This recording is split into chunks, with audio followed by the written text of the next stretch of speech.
Meeting is called to order at 6 p.m. Ms. Wick, would you call the roll? Ms. Feeney? Present. Mr. Uphaul? Present. Ms. Flanagan? Present. Mr. Raymond? Mr. Kraus?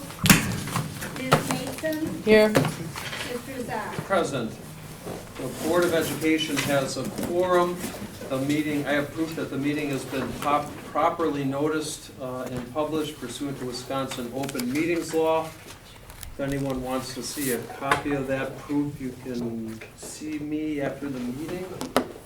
I need a motion to approve the agenda, which consists of 5 different items. Our communication from the public, a discussion item, which will be the majority of the evening, is board work on the education compensation plan, teacher education compensation plan, action items, the capital maintenance plan approval, and a parking driveway lot easement, and then appointment of committees, and then closing. Do you have a motion to approve the agenda as it has been posted? I move to approve the agenda. And we have a second. Second.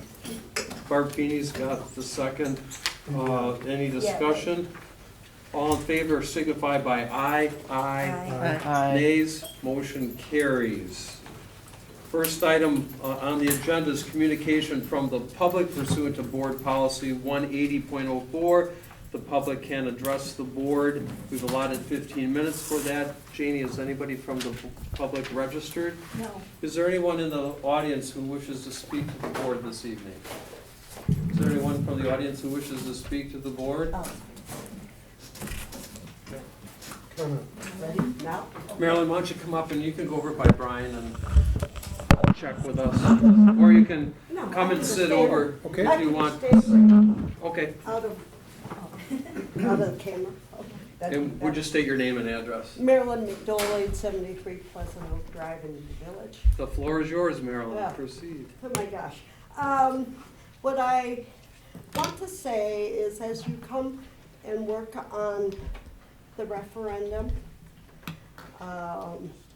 for hopefully this fall, that you stay diligent, stay open, stay transparent, and get as much more support from the community. And I hope that I will be able to support your efforts. That's why I'm here, to listen, to see if I can. I will, if I can, I'll do everything I can to help this effort. Thank you. Great, thank you, Marilyn. Is there anyone else from the public who wishes to speak this evening? Yeah, why don't you come up and...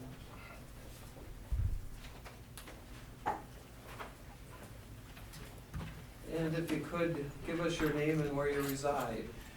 Phil Cox, 6211 Knollwood Drive, Town of Oregon. Thanks, Phil. We've been here 14 years, and before that I taught for 38 years in Michigan, 23 years at a high school, 4 years at 2 years at an urban job corps center, 23 years at a high school, 3 years at the university, 2 at a business college, so I've been bounced around some different levels. And I have 3 degrees. The last one being an EDD in math education. I haven't had time to look, I admit I haven't looked details of what's being proposed, but a couple things I think you should keep in mind. Number one, evaluating teachers is not one size fits all. It's not just student performance on some kind of standardized test. It's a lot of things. And it's not necessarily, the best teacher isn't necessarily the one that had the best grades either. I know I taught mathematics, and mathematics wasn't the weakest subject, but I have done fairly well in it, and in the first year of the presidential awards, I was one of the 2 Michigan honorees for mathematics that year. So it's not too bad for a guy who didn't, my strongest subject was social studies, but I decided that it'd be a bigger market for mathematics teachers than social studies teachers, so I taught mathematics. But the thing of it is that if you're evaluating a teacher and you think, I want you to do what I used to tell student teachers. Think about the 5 best teachers you've had. and get them together for a photograph. If you could gather them together, some are now here, but if you get them all together for a group photograph. And you blow that thing up and you put it on the wall, and you look at it. Do they look like they belong together? Do they look like identical twins? Are they robots? I bet there's at least one yeller and screamer in the group. But that person was probably a damn good teacher. There's one person that's probably very quiet. There's some that are in between. Some were strong subject matter and some were not quite as much. And what made them special? I'm firmly convinced the thing that makes a teacher special, and it's hard to evaluate, is that when I walk into a classroom that I haven't been in, those students, any level, know within 10 minutes whether or not I care. If I care, I can't be incompetent, but I can make a mistake and they'll forgive me. If they know I'm not caring, I'm just there as a job to make you do these problems and this kind of stuff, then what? When you make a mistake, you're incompetent. They forgive you. They give you a chance to grow. And so when you look at that compensation package, make sure it's not just, one thing too. I remember in the 2008 presidential election, Mitt Romney there was a video, and he asked somebody asking about education, and he was talking about he thinks the best teachers ought to be rewarded like the ones that teach advanced placement courses. I've got news for you, folks. The best teachers aren't necessarily those who teach advanced placement. They're not going to do anything to those students if it didn't have a good first grade teacher and a kindergarten teacher and all those people up the line. In fact, they may be some of the weakest teachers. And they've got people that have been called out all the way along. They've got the cream of the crop.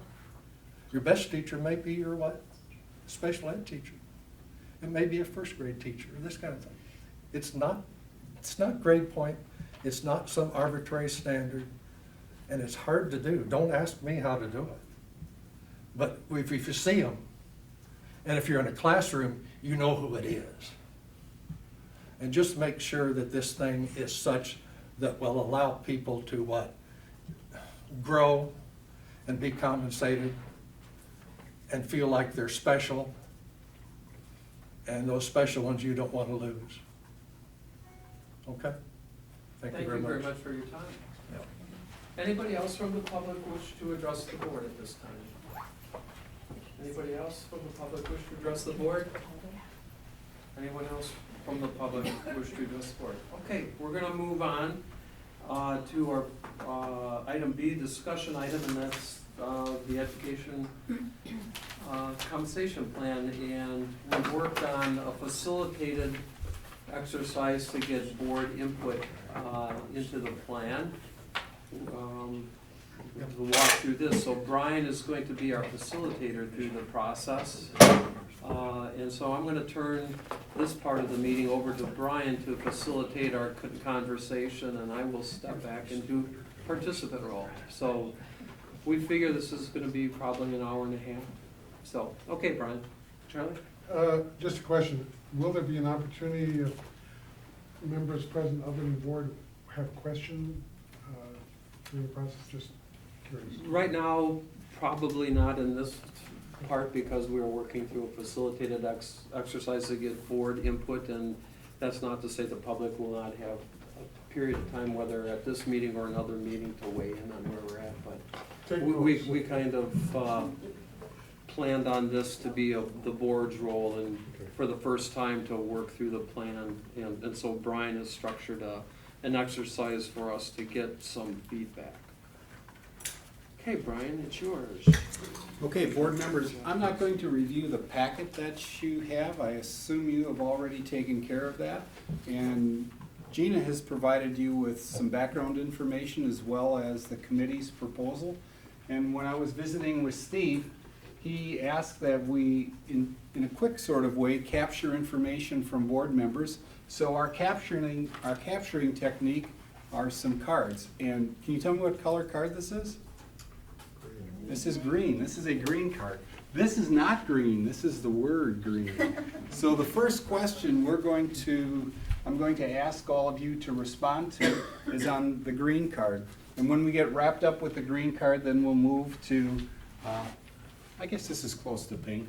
We'll move to the pink card, and Leslie's going to help me as you complete the green card. We're going to jot some things down and get all of that information up on the board for you to have a conversation about. But we'll start with brainstorming, and I think we'll work through these first 4 questions, and then we'll take a break, look at our information, and then come back to the white card, which is next steps. So I'm going to do a quick little assessment. Was that clear? Yeah, we're gonna spend it just separately as individual board members some time filling out Correct. responses. Correct. So what do you think, 10 minutes or so? 10, Um, 15? Yeah, I'm gonna just keep kind of pushing you along gently, maybe more nudge than a push, but take as many green cards as you'd like, and it's okay to put multiple items on one card. But the first question we're going to focus on, and this is an important part, identify what you think the key elements are to the plan. Sometimes I've written it as the committee's plan, the plan that you've had and that you've had the opportunity to study, and then why that key element is important to you or important to us.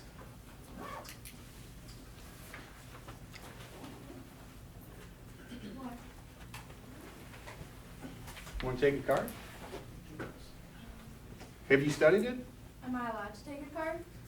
If you want to write, He's the facilitator. if you He's want in to charge. jot something down, tell us what you think's important. Go for it. And Mr. Raymond will be here in about 5 or 6 minutes, he just started. So, Brian will have to allow us a little bit of time for him to weigh in. We'll give him a little catch-up time. Okay.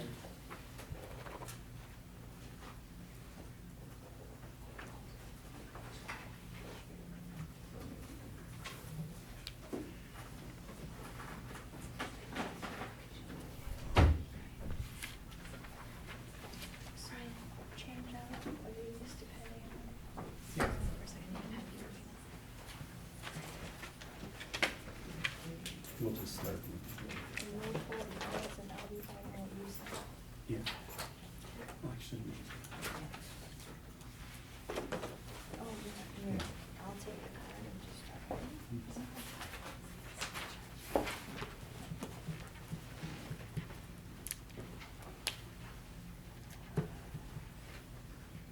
So we can have more than one, right? Absolutely. As many as you want, right, Brian?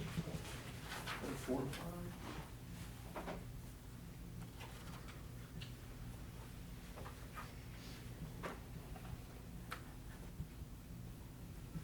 Is this pop quiz? I'm not anticipating one.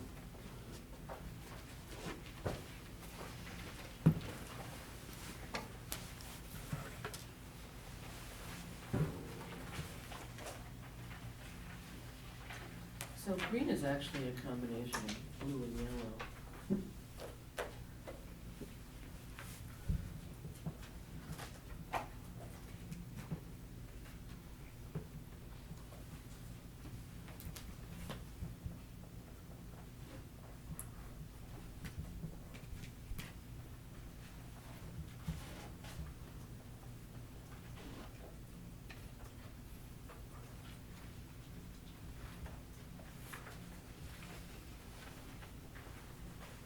And just a quick reminder, you're also jotting down what the key element is and why it's important to you.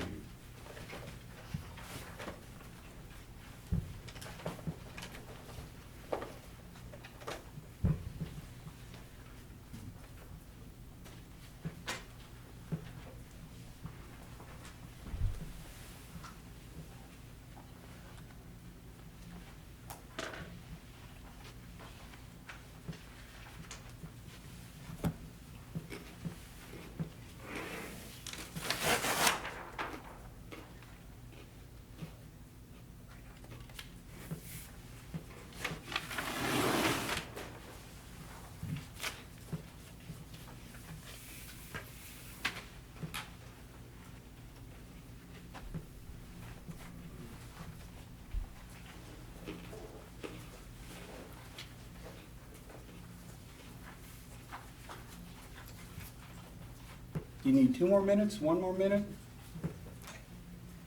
3 more Just minutes. agreeing? Yes. 2 minutes.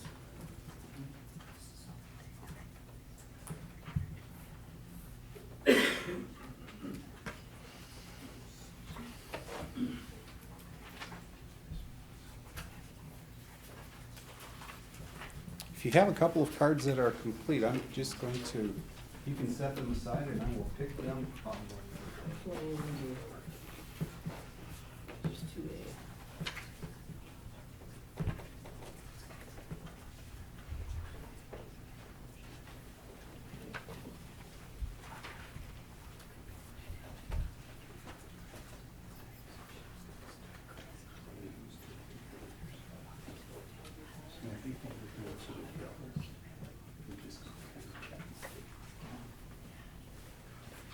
The one might be different. So you- Yeah, because someone could say the same key, but they're a different line.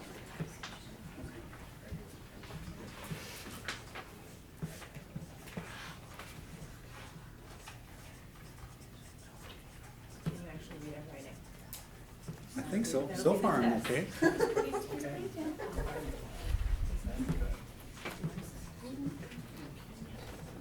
Would it be helpful to Not range- to be. would it be helpful to try to range these as we're filling out? Yeah, you can if you'd like. We're gonna get them all up on the board so you can see them.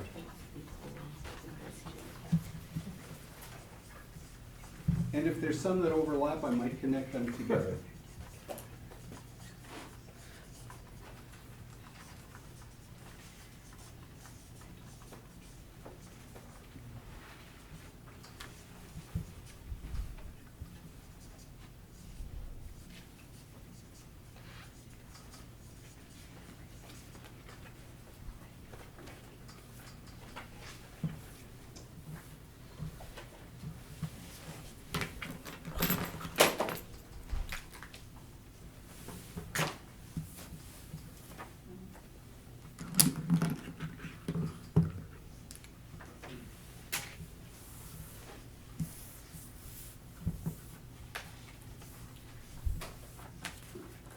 Okay.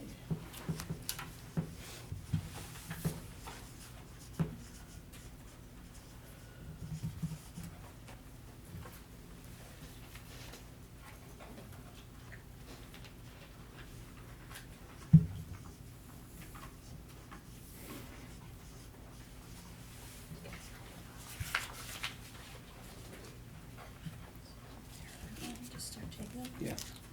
I'll group them together. They're similar ideas.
fair that you can touch that.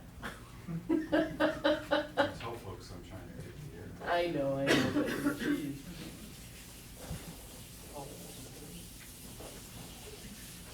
Unuseful for eating Christmas lights. Getting cobwebs,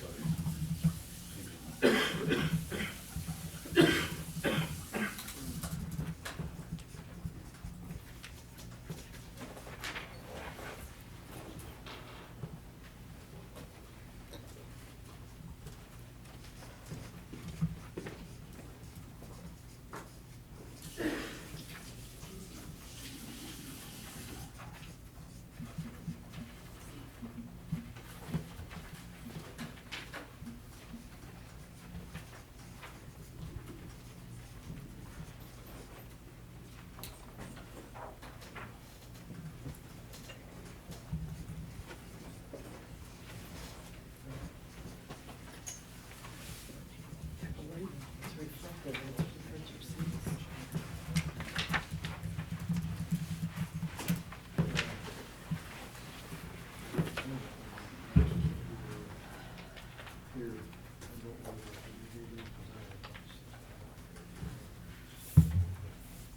Everyone have their green cards in? Okay.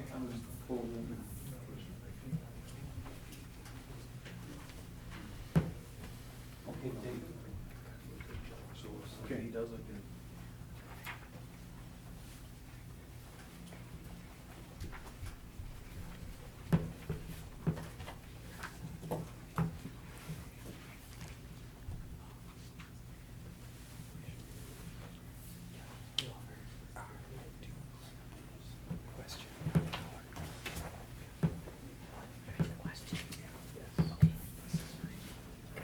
Ooh.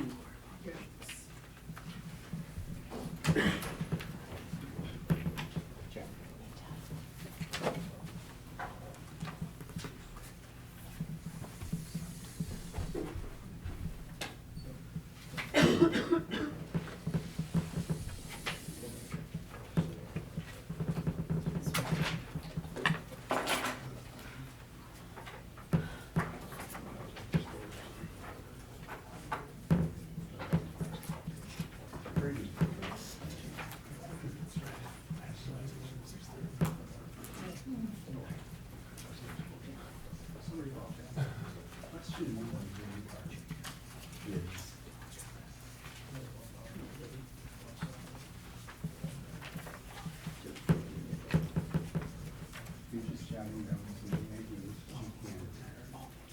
It's the questions that I gave you. Ahead of time.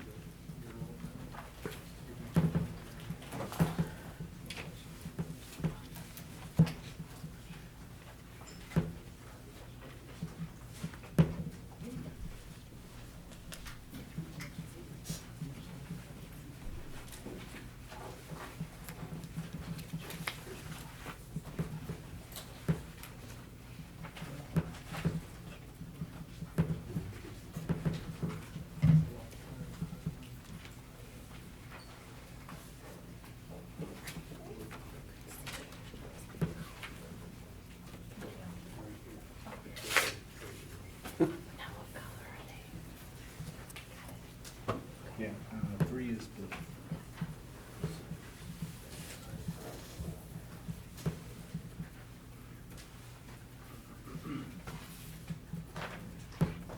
Where do you think this part needs to be in terms of? Just write it just the way.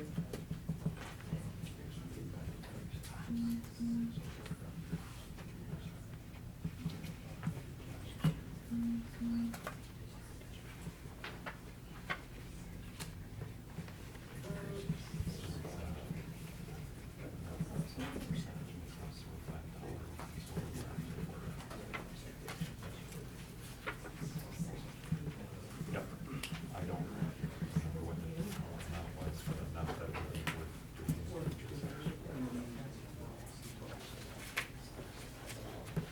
Copy of the colors again?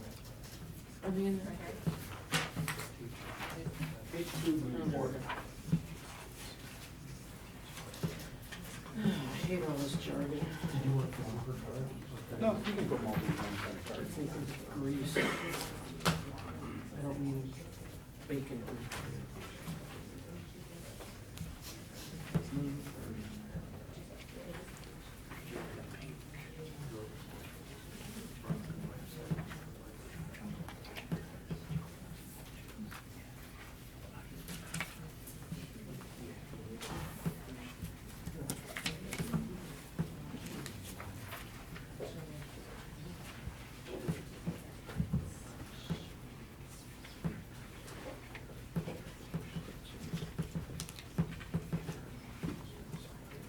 See if you need another. You might need, How many more are left? I have 2 here, I'd probably make it. yeah, and then. There's some more coming? Yeah.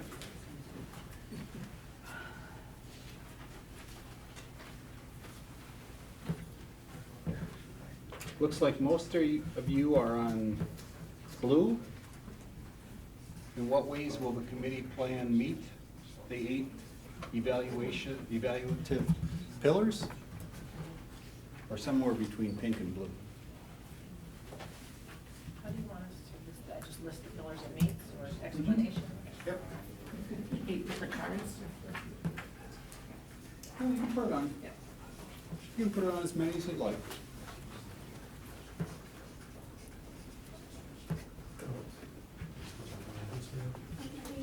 The pillars part is really how. How does it meet the pillars?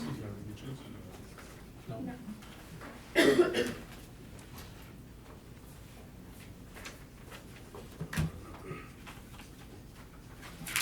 That's blue. You want to read?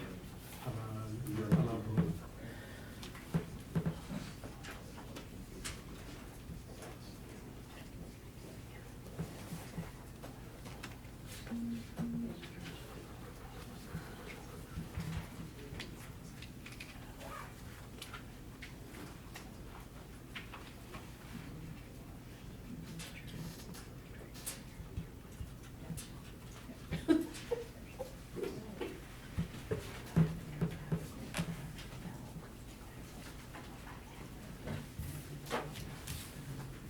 Happy people do everything, but Yes, they do. not just particular. Board members.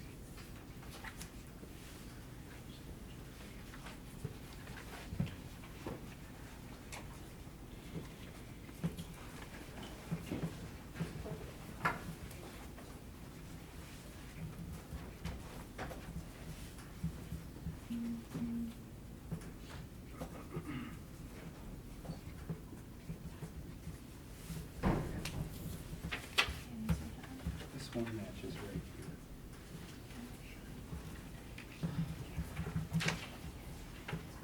This is happy blade yellow.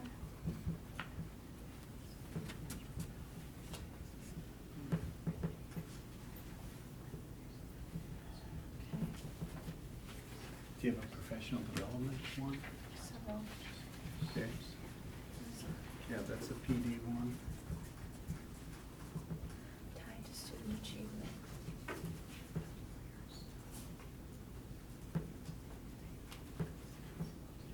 Not tied to student achievement. Okay.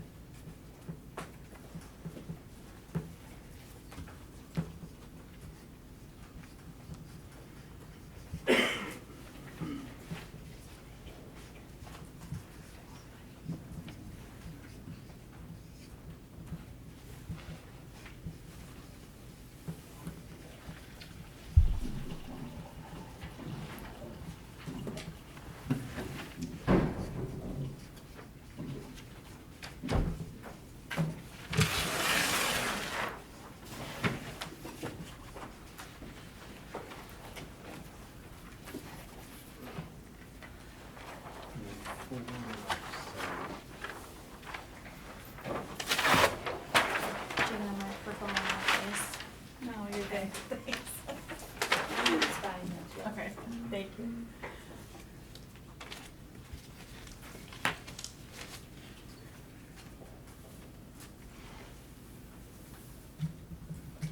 Well, that's actually here, movement through the plan is based on PD, Okay. tied to student achievement.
And, oh, can I have some blue cards? Oh, no, sure.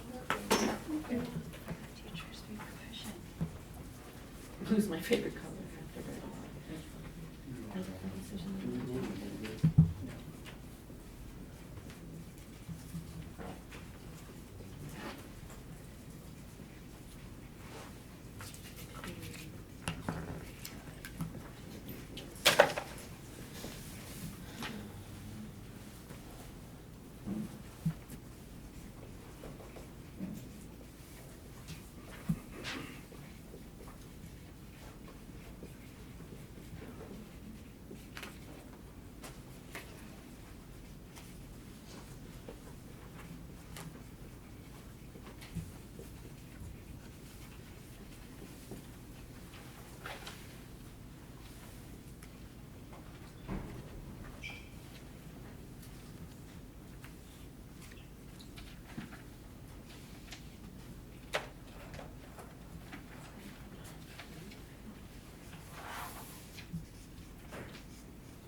Okay, to use our time wisely, it looks like everyone has made it through the green, the pink, and the blue. Leslie's going to jot down some pink ones while we walk through the greens in terms of the elements.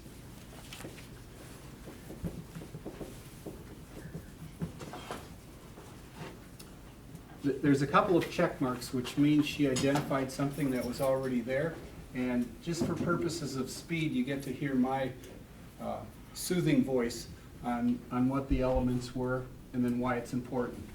Proper compensation for professional educators, and then why it's important to show we care about what they do for our students, provides livable wage, retains highly qualified, and raise morale.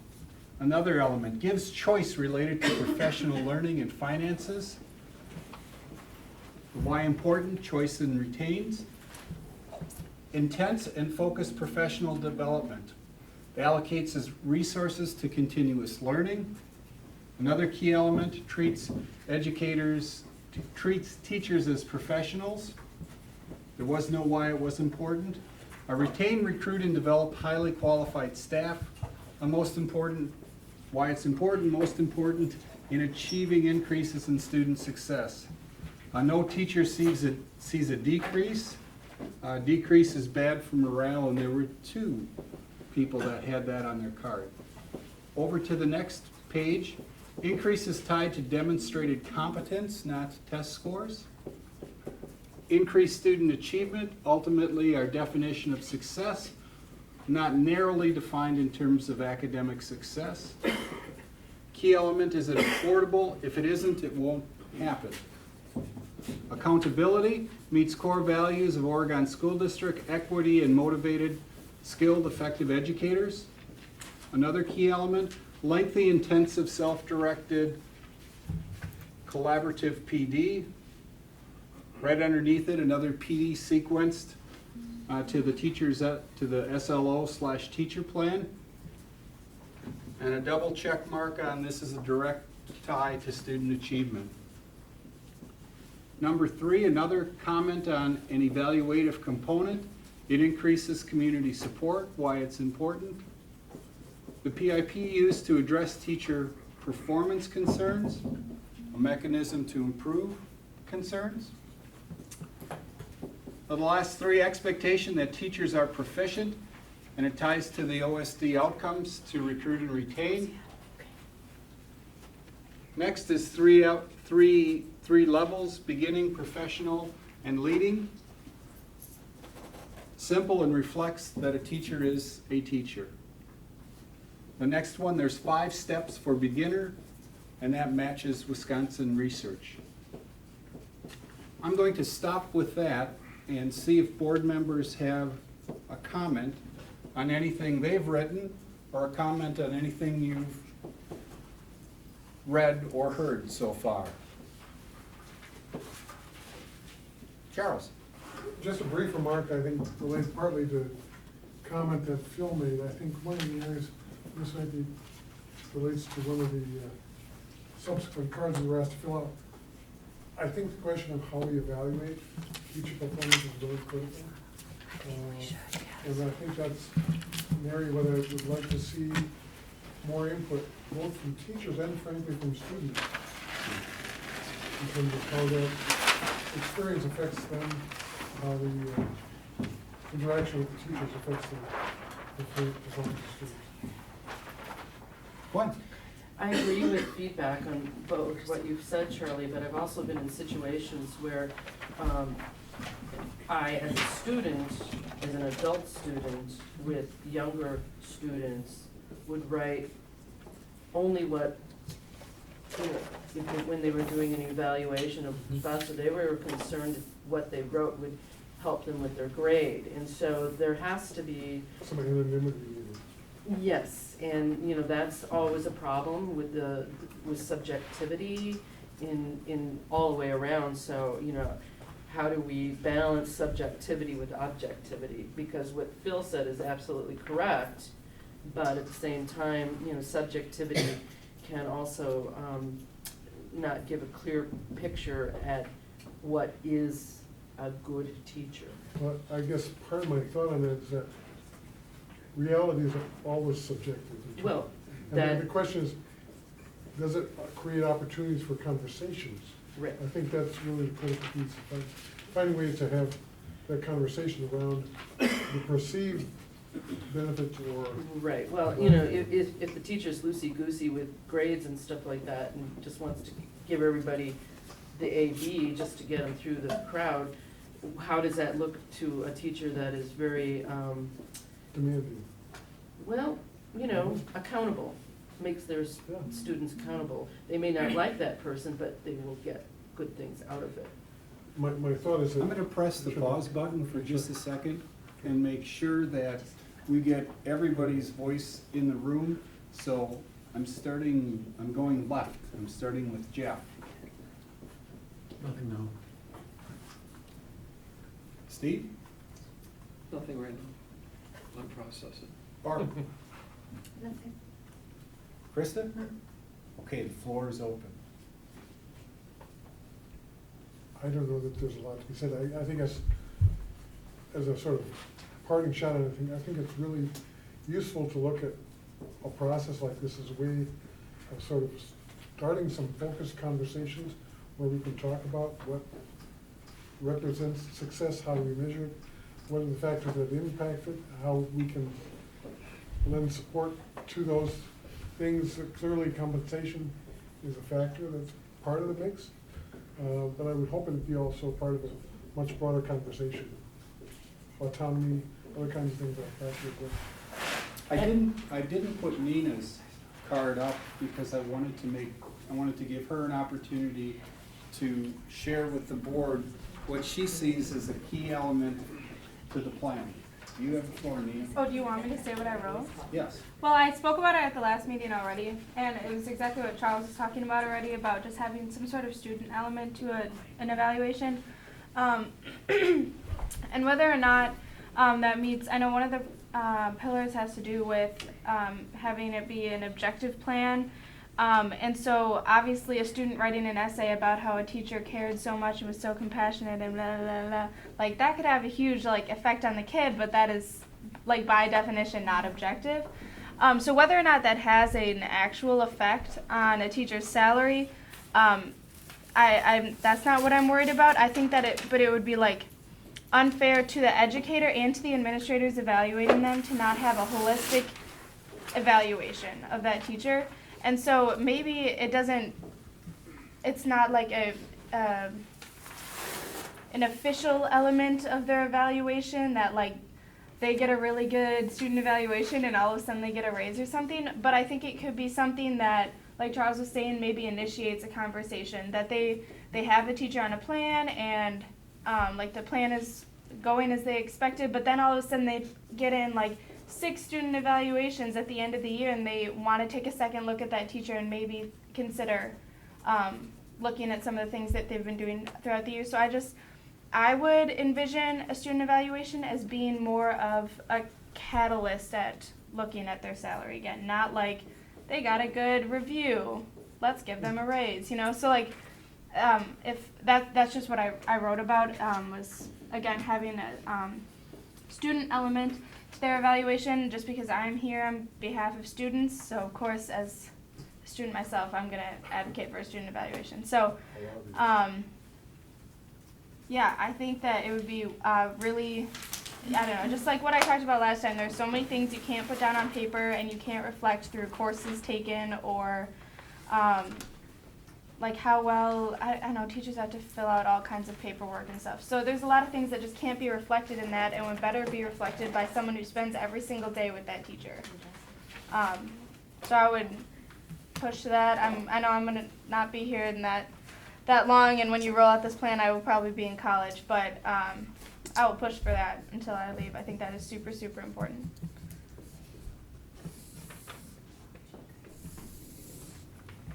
Any other comments on question 1? And I agree with you too. I think that my comments were based on, there's always a balance and there's always, Oh, yeah.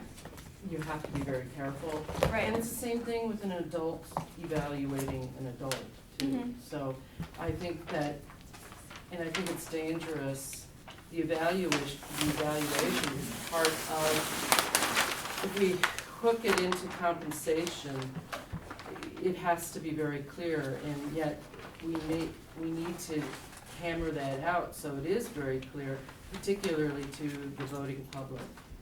And I noticed in the survey that was very important to people. So how does that look? I don't know. That, you know, that's the trick.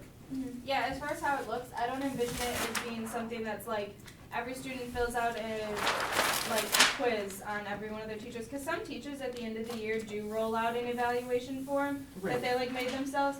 I don't see it as being something that like every student has to take it and then it's not as meaningful.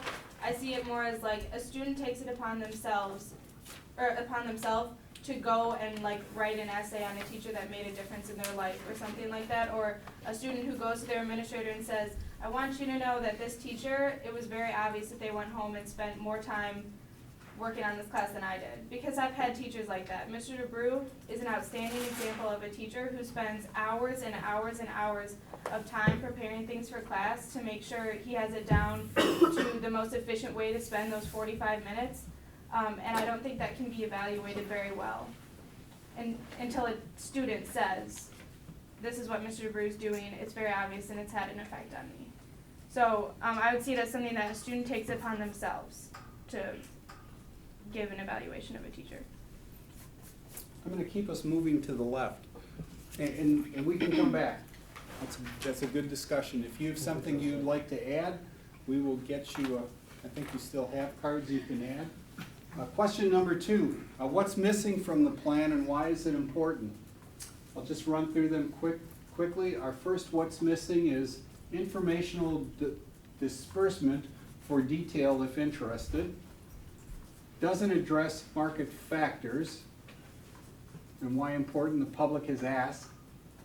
Clear connection between the proposed and OSD's ability to continue to provide excellent education for all. Why important? Key to successful fall referendum.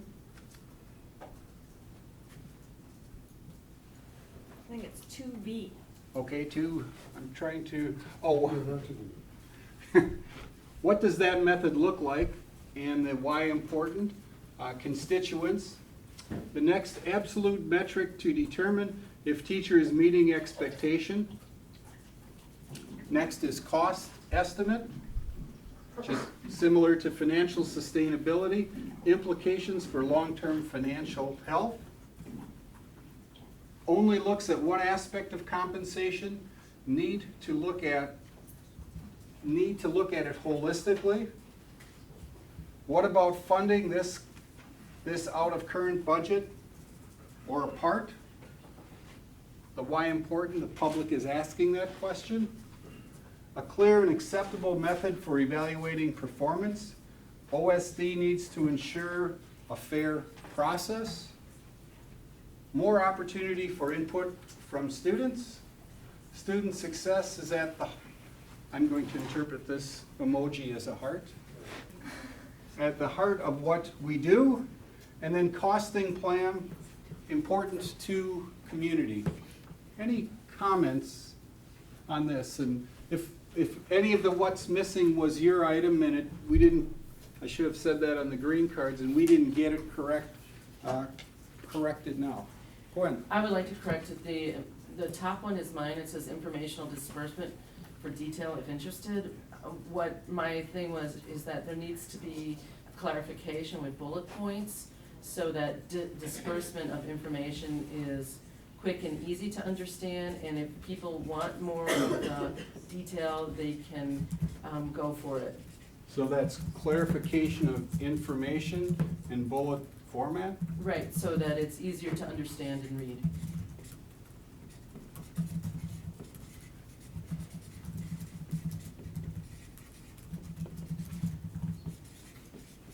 There's a lot to digest in that, and I've read it several times, and I think that people want a sound bite.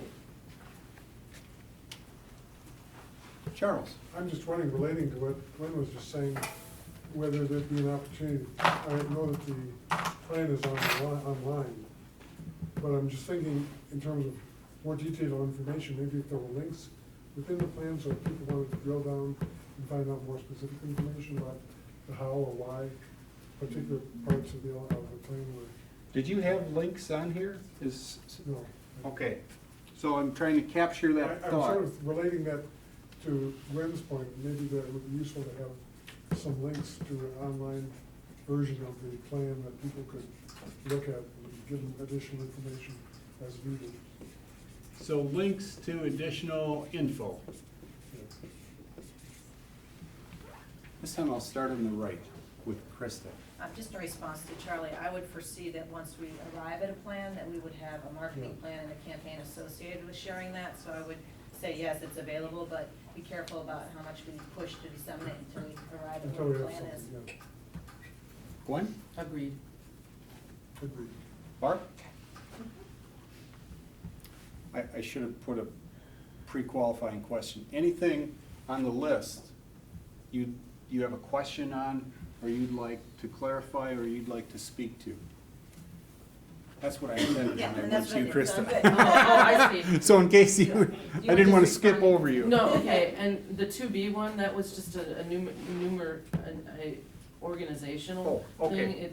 Was the The evaluation. So this is process. this is the important part. What, evaluation, what does that method look like? The constituents on the survey wanted it, so, and that was already mentioned on a further, on another one Okay. too.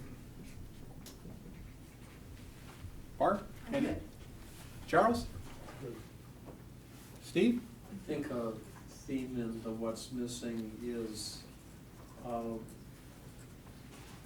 statement that the financial terms of the plan are included in the plan, and that much more information is needed for the board to make a determination of what level to go out at and how to do that, and then in terms of the marketing piece, that the public is asking those questions that are in that what's missing link, so that if we are going out and trying to sell it, we need to have those answers, and the document we have right now doesn't have those. Now, I know that a number of board members have asked for information related to those, and that's coming now, we've got that, or some of it, but I think more work needs to be done on that end of it. Jeff? We'll go Charles and then Gwen, and then we're coming back to Nina, if you have a, what's missing here. Let her go first. Actually, what sort of an overarching issue is concerned with the plan as being presented is so much of the focus in the language is on teacher compensation in monetary terms, without really, I think, putting it in proper context in terms of understanding that this really is about our ability to retain and improve and provide the kind of quality environment, educational environment for our students that is really essential. I think when so much of the focus out of the gate is just on the money part, I think it maybe misses the opportunity to really talk about why this is important. So your point, Charles, is that if I were to paraphrase, is there's a story to the money part of it. Absolutely. In context. Gwen?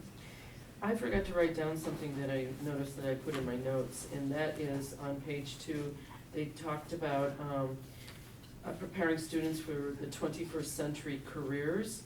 And once again, and I know that I say this over and over again, I think we need to state in there that critical thinking skills are a part of 21st century.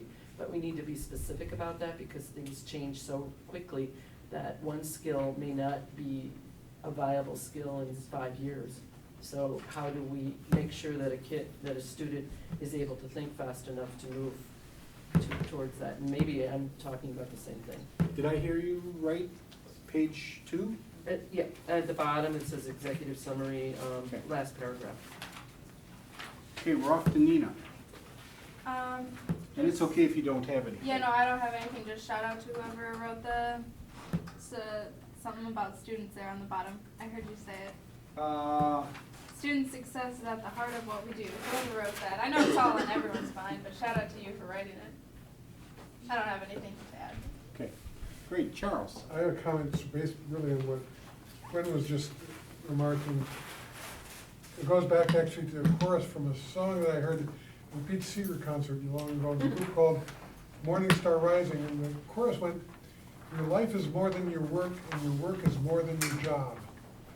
And I think part of understanding the importance of education is to understand it is about more than just preparation for a career. It's about citizenship, it's about preparation for life, which has a lot of manifestations beyond just career development.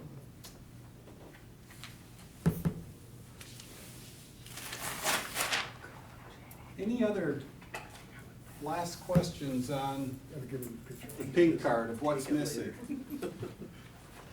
Okay, we're off to the pillars, and we put the pillars in the order that the committee put the pillars, which, as I understand it, was not a priority order. It's just the order the committee processed through. So pillar number 1 of student increases in student achievement, and the how we would do that, ties in better than former plan did. I'm assuming that's the former plan that the committee brought. Buy into education, happier people and teachers, involved, able to control their destiny, then I'm going to make a distinction that this goes into pillar 2, which is retain, develop, and recruit high-quality staff, helping students get the great teachers and respect them with decent pay. Don't buy into Daniel Pink. Should, as a former teacher, I understand the value of this plan. It allows for self-actualization, more adequate compensation, transitioning to the based on the objective standards. The how, yes, but it allows for individualization. Standards are close. Teacher evaluation uses a rubric. Pillar number 4 is the plan affordable. We have to make it affordable. This pillar is possibly next meeting. Not met. Oh, thank you. This pillar is not met. These are reading glasses, actually. And we don't know yet. Pillar number 5, which is compensation levels attainable by staff.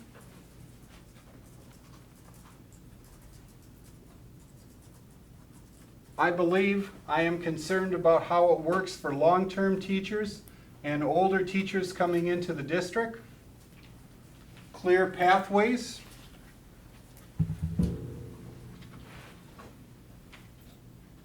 Is relatively understandable, need a Reader's Digest version.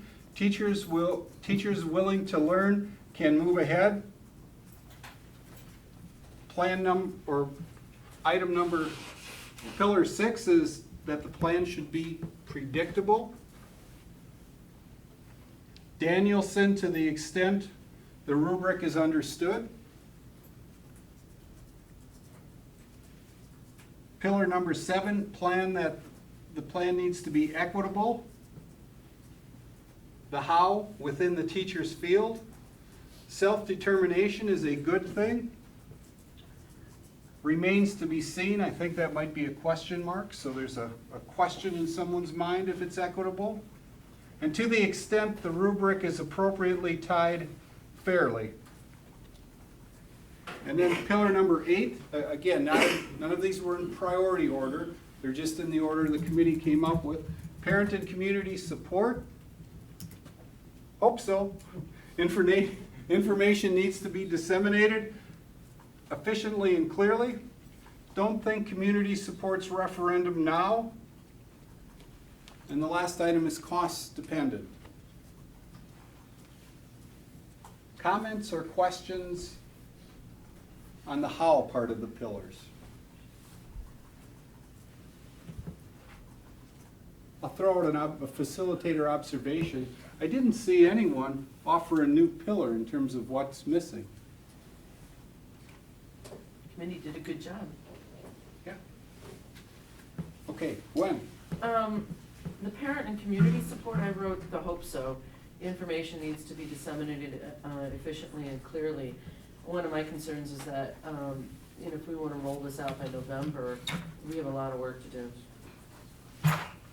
And according to the survey, we need to get, the information needs to be disseminated and the clarifications need to come out ASAP. Steve, and then Charles, is that a hand? Okay. I think one of the things that's missing, I'm not sure it's up there, is what the market is in Dane County and in Wisconsin regarding teacher compensation. I don't know if it's up there. It's under what's missing, Steve. Okay. Leslie, can you Yeah, point me one goal? I'm not good at pink, so. It's the second one. It's like, there we go. Right there. Okay, so that's the one that's missing. If you look over at 2, to retain and recruit staff, I think that information is crucial to be able to answer in part whether that pillar is met. Is that, are we meeting what are the competitive market forces for compensation? I think by looking at those comments, having the plan itself in a form that's in this fashion will go a long way to retaining and recruiting, but how that plays into the economics, I think, is in question. The development clearly would, to the extent the plan is tied into professional development and teacher learning objectives and, or SLOs and their evaluations, the develop is clear, but the other two ends of that prong, I think, are unanswered by the report, the committee report. We just don't know if we're meeting the competitive market now or what it will be. Charles? This sort of relates to Steve's comment. I think it's a concern that we're trying to project something in the future in terms of something that'll meet our needs for a period of time. And the certain with regard to education is pretty unclear at this point, partly because we've been losing a lot of teachers, fewer people going into education at the universities. There are a number of areas where we're facing critical shortages in terms of teachers available in certain areas, which could sort of knock a lot of this into cocked hat. We had experience just recently of having to offer significant bonuses to be able to retain teachers in a particular area. And it's not clear to me how this plan is going to adjust to those kind of forces that may be coming to play. I agree, there's a brain drain going on in Wisconsin, and I think if we offer a compensation package, we're gonna look real good like this, and to get people, but the other thing is being an out-of-stater, or well, I guess I'm a Wisconsinite now, I've lived here over 20 years, but, you know, sometimes we You don't. just met the limit. Did I? Yes. Excellent, finally. You know, I see that there's a certain amount of provincialism in Wisconsin, and that, you know, we have to also look beyond our borders. That's not a bad thing, I chose to live here, so. But we have to remember that the market isn't just about Dane County, it's about, or Wisconsin, so. I think I'll start left this time with Jeff.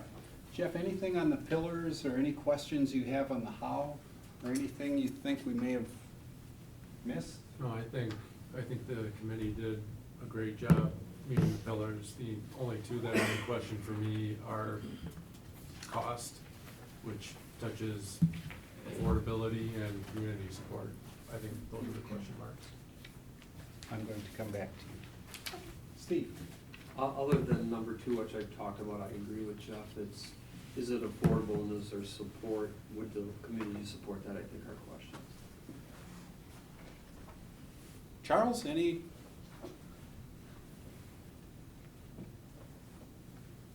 I guess I'm gonna come back to the question of concern about how we define objective standards. I mean, I think that's part of the conversation we need to have with the community as well. I think there's clearly an interest in finding out how we're gonna be accountable to the community in terms of justifying essentially the increase, the taxes that we're asking for. So I think that's an important thing to talk about. But I share a concern Phil had raised earlier too. I think it's much easier to come up with a standardized test sort of formula and then try to evaluate performance based on that as a criteria. And I think it's really important as we have the conversation with the community to make it abundantly clear, as I think most people understand from their own experiences in school, that that's not really the only or even the most important criteria for evaluating successful teachers. Barb? No, I have nothing to add to what's up there. Gwen? Again, I think that the committee did a great job. My concern is community support and financial sustainability. And what will we do if, you know, do we have a plan B? Okay. Krista? Not right now, I have mine on more for the next section. Nothing to add. Ed? If you're on the administrative team, we refer to this as the deep dive, where we get into all of the information and all the data. And if it seems a little overwhelming, it's because the committee spent 3.5 years. 3 years. So that's. Sounds right, 3.5. How many pages? About 10? Mm-hmm. So that's, what, 3 pages a year? Yeah. So that's a lot of synthesis and a lot of analysis that we now have in front of you. I gave everyone a yellow card, and the yellow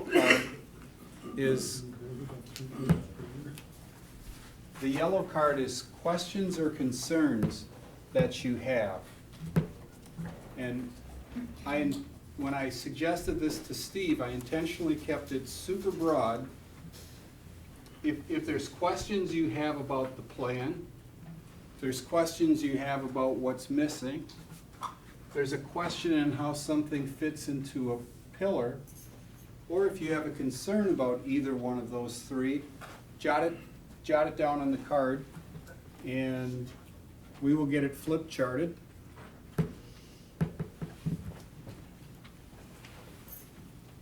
To a user or damage to a user's property.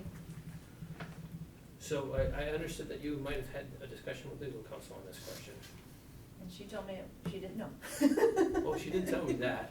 That was not me. There's different legal counsel that specializes in real estate. So your question again is? So I understand what happens if there's damage to their property or our property. My question is, let's say the Oregon Ice Arena has an event and they have a volunteer that's working the parking lot.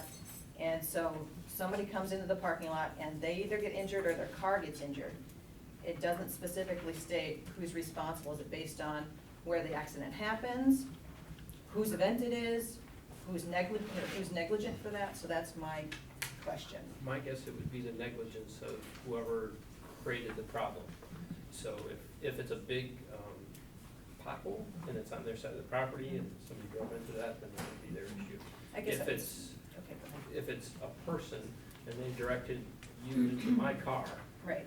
then whoever that person was an agent for would be responsible. But I'm gonna look at the person with a law degree to my left.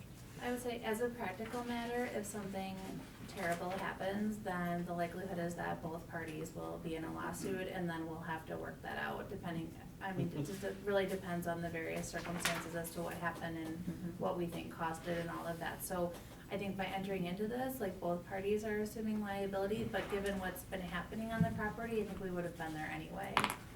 And the insurance company. The Yes. insurance companies will Yes. sort out who's Okay. at. They'll figure that So I should say, I don't see this agreement as increasing our risk in that area. Okay. out. Right. Nina? I'm just trying to look at the map and make sure I understand exactly what it says. So that parking lot, one of them is, half of it's already there, right? Like their About half, 2/3 of it's already there, and then of we're their building side. onto it Yep, and to make making it bigger? Yep. Is that the field that, I know Nick Lane has talked about it in band, that's what we'll be rehearsing this summer, that is that field, right? It's gonna be a parking lot rather than a field. Right, yeah, so there's gonna be field pitched on, that's why. Yes. Sorry. That's okay. Alright, sound good, I was just curious. Any other questions? Seeing no more questions, I would entertain a motion to approve the driveway parking lot easement with the Oregon Ice Arena as presented in the document before the board. So moved. Jeff moves, makes a motion, is there a second to that? Second. Charlie seconds it, any further discussion? Seeing none, Janie, would you call the roll? Mr. Raymond? Yes. Mr. Uphoff? Yes. Ms. Feeney? Yes. Ms. Flanagan? Yes. Ms. Maidson? Yes. Mr. Zhao? Yes, motion carries unanimously, and a year ago. Thank you. To get that recorded, and would you thank Nanette Carls, who is an Oregon resident who worked on that for us, and she's worked on our real estate items in the past, so thank her for, on behalf of the board. You bet. The next item on the agenda is appointment of the vision and policy committees. Before I get into that, at our in-service, we had a couple items relative to task force. One was the green task force, and proceeding on that. Dan has expressed interest in continuing work on that and assuming the charge on that. He's out of town. He and I have not had a chance to connect on that, so we have a discussion, but I will have that discussion with Dan about his role in doing that. And then Gwen, with respect to the Arts Initiative, you know, that was one of the items that was mentioned and spoken of as one of the list of priorities, and we'll continue to talk with you about your involvement in that. As I indicated at our board retreat, for purposes of right now, to get things moving, I'm appointing 2 committees and asking the policy committee to again look at the number of committees that we have, because I don't think we closed that conversation at last year, and there were some other suggestions. I know Charles has some suggestions, so I think policy needs to take a look at that. And so their work is ongoing, and the Vision Steering Committee is ongoing. So the Vision Steering Committee will be Jeff as the chair, Dan Kraus, Gwen, and myself. And the Policy Committee will be Barb Feeney as the chair, Charlie, and Krista. And the Vision Steering Committee is noticed for a meeting on Wednesday, and that's at 7:30, Yes. I believe. Okay, and Barb, you're on policy, so you have been coming to stuff, and so, just so you know. And folks are free to show up at other committee meetings and participate throughout the course of those meetings as regulated by the chair, and that's been the practice at meetings, so those are the committees. Future agenda, Brian. Janie is handing it out, it's a little ways, Janie's not handing it out. I left it on my. I'm going to run and get it quick. So while we're doing that, let's do checkout, so we do that, and I'll start down there, Krista. Gwen? I participated in Pioneer Days at Prairie View. I actually got dressed up and demonstrated low technology in a high technology room of spinning amongst computers, and had a lively discussion with 5th graders concerning the growth of modern industrial revolution based on weaving and spinning mills, and it was absolutely, positively delightful. They know a lot. It was wonderful. Barb? Yeah. Charlie? Nope. You only have a few more shots at this. Yeah, I know. I don't know if anyone is friends with my family at all, but my mom was in surgery last week. She had colon cancer. She got home from the hospital today. We helped move her out of the hospital, so that's really exciting. She didn't like it in there. She was uncomfortable there. So I'm just really happy that she's home. If you could have her in your thoughts, that'd be good. And definitely going for all your tests, because they caught hers before she was symptomatic. They caught it just because of a regular test. So they're really important. Absolutely. She's totally like a textbook case for why those tests are important. So, yeah. Great. Will you wish her our best on behalf of the board? Mm-hmm. Thanks. Anything else? Nope. Okay, I don't have anything. Agenda? We have it? Yes. We have our traditional consent calendar, communication from the public, information items from the OEA report, and Nina's report. Then under action items, so far we have 5. You'll notice a trend. 2016-17 CISA 1 contract, 2016-17 CISA 2 contract. Andy's going to bring budget adjustments, and for new board members, you may not know this, every June, Andy brings some budget adjustments to reconcile out the budget at the end of the year, so that's a common occurrence. Action item 4 is a policy on board vacancy, and I think this is as a result of state law change. So Gina has that. And number 5 is a policy on sale and disposal of school property, meaning school property that we no longer utilize, and that's a Gina and Andy item. Committee reports, policy and vision. If the policy committee meets between now and then, they'll have a report. The visioning committee will be meeting, so they'll have a report, and informational items. So far, it's the superintendent's report, and an important change to make in your electronic paper, refrigerator, calendar, whatever you have. The meeting will be at Netherwood Knoll at 6:30 as opposed to RCI. So Janie left this exactly where she put it on my desk. Terrific job once again, Janie. One thing that, Brian, we should add is the teacher comp report and further work on that. Yes. And that probably should be on as an information and potential action item, depending on if we need to start process.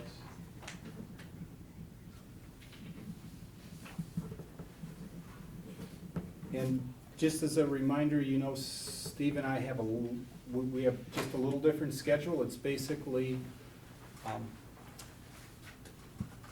it will be next Wednesday. It'll be Wednesday, yeah. June 1st. June 1st, if you have agenda items, get them to either one of Actually, us. it's or- this Wednesday. Oh, it's this Wednesday? Yeah. 10 Okay. days before, so if you have agenda Yes, items, thank get them you. to me. By then, we'll be in touch this week, probably, well, I gotta check with you on Wednesday. It's supposed to be raining, so I won't be working on my deck that day. So, we'll Oh, that's connect. right, you're on vacation this week. Staycation. I work today, anyway. And then you guys will get an email from me and Brian, a joint email again, kind of outlining the agenda and what we're gonna do. So, with that, we're at adjournment time. Does anybody wanna make a call? Second. Glenn, all in favor, signify by saying aye. Aye. Opposed, motion carries, we're adjourned at 8:10, thanks everyone.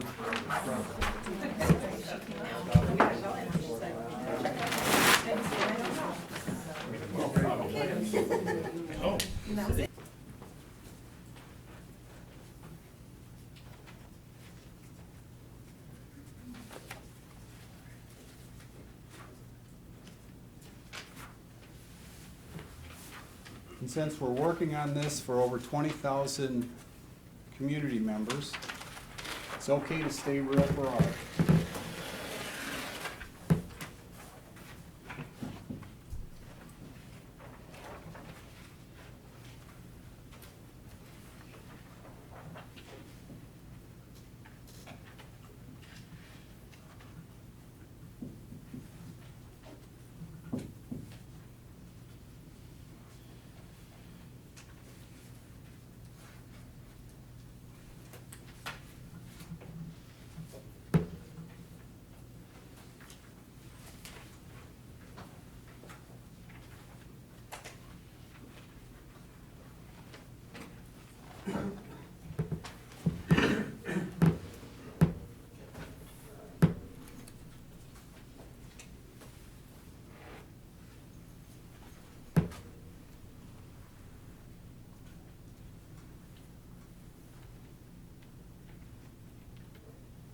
It's okay if you don't have any questions or concerns either.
So we use our time wisely, and I know we have some more discussion time planned.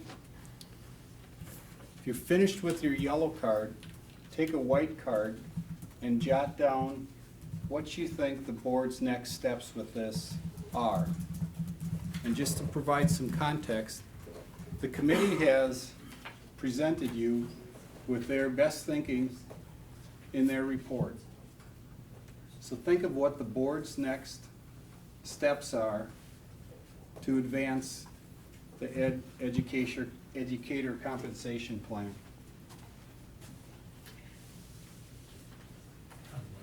On the white cards. Thank you, Jeff.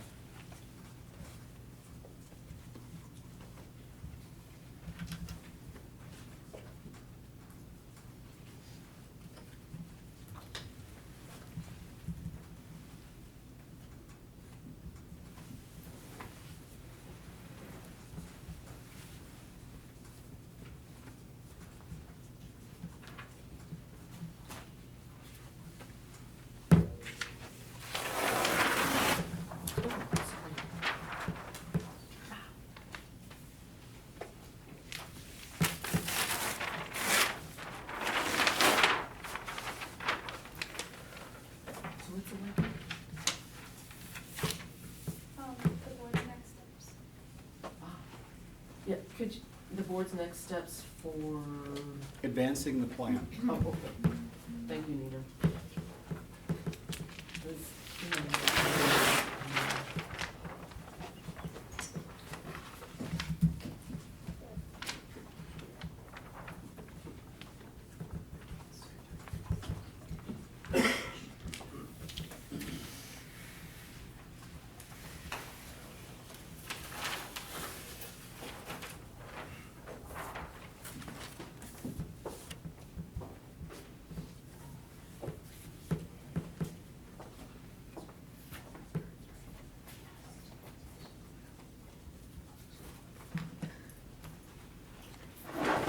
Oops, careful.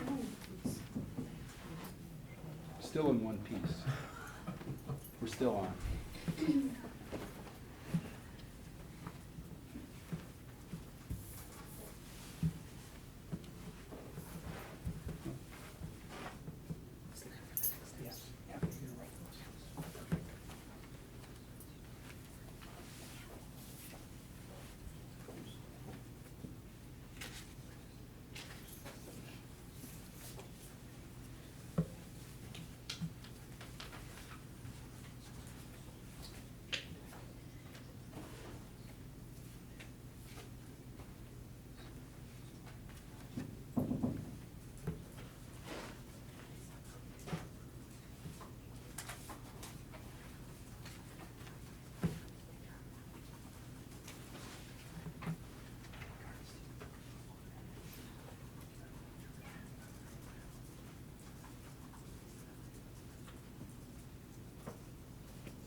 Are those yellow ones, Gwen? Oh, these are, it's redundant. Oh. Yeah, So we already have I made a new copy for you. Are we gonna be great? Not by me.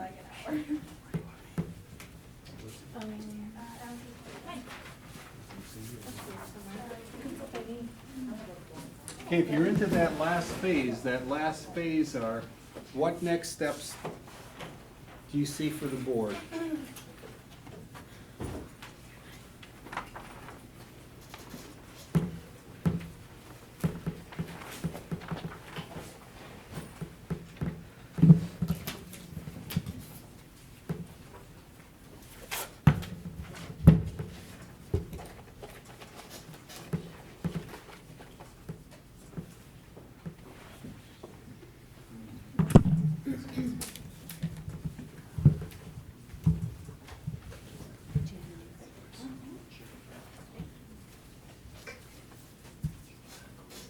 Is that a separate white card?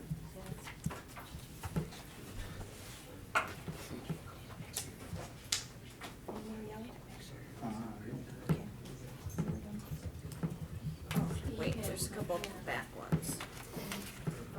Oh, yes. Thank you.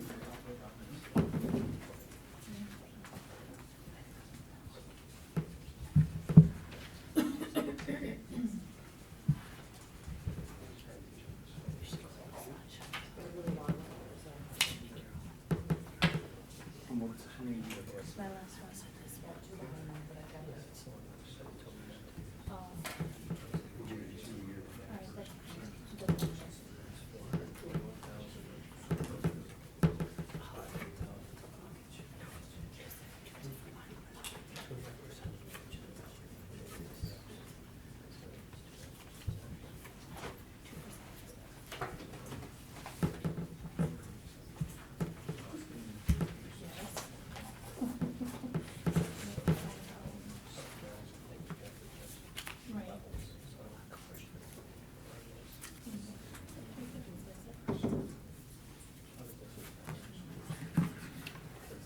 You know what?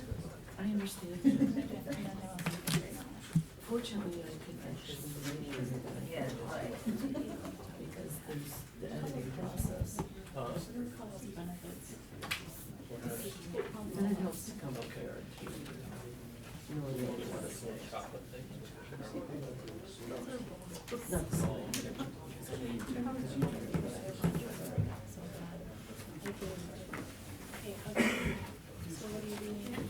Just shut up now.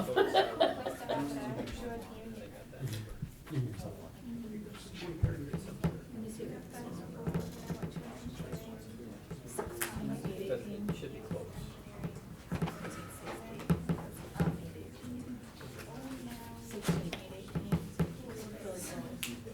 I haven't seen them in a long time. They rebuilt that whole building about. Yeah, that's fair. I was working on it with the previous meeting, so.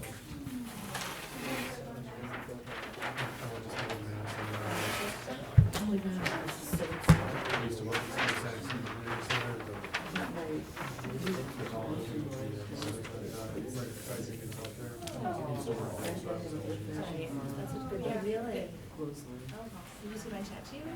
And it's totally glanced driving on. See, that's good though. very on the low side, but. Design. Nothing smells as good as thanks. I had a house that came up in my design, and it was a science. 1 minute, 2 minutes left with the white cards.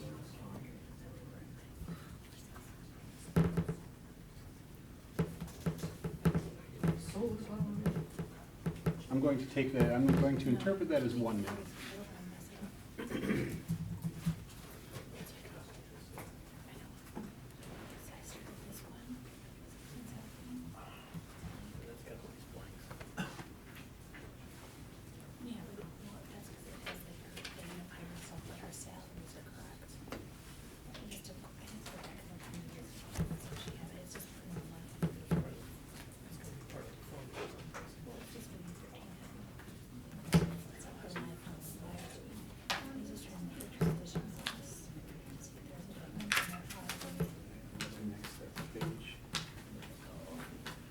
Okay, we're going to take a look at questions or comments, and we have a couple yet to come. I'm going to run through them really quickly. Question number 1, or I'll just treat it as a question or a comment, not sure which one it is. Do we keep MA cap at 4K. 4K, 4,000? I'm assuming, is that the master's degree? Okay. Professional level looks and feels like a longevity factor.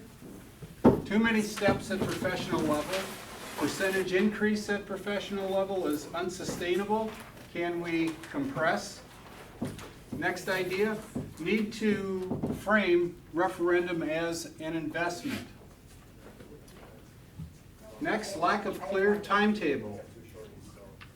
Next, engage community. Next is a question, how does student input on teachers fit in?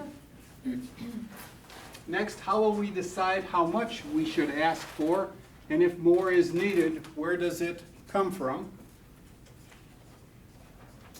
How do we help our teachers if the plan is voted down? What is Plan B? And how do we emotionally and financially support them? Next is a question as well. How can we communicate a larger vision to the community and the importance of teacher compensation to that plan? The performance expectation piece needs more clarity. Professional level teachers could make more than a leading educator.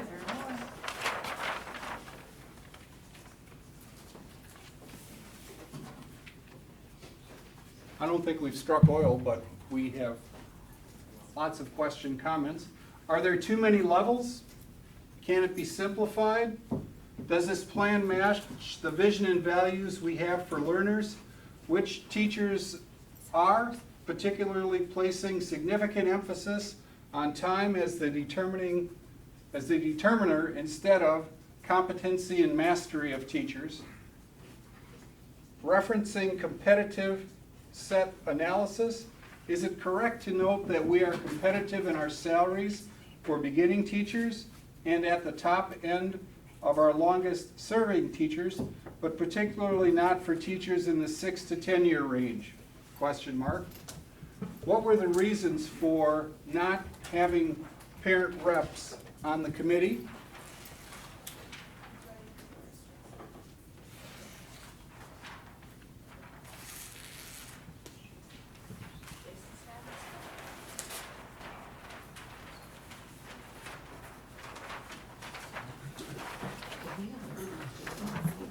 And page 4 of the comments and questions. Will the plan affect retention? Are teachers leaving because of compensation now? How will OSD and taxpayers know if the plan is meeting our goals? What are pros and cons of using Danielson's score versus administrative evaluation?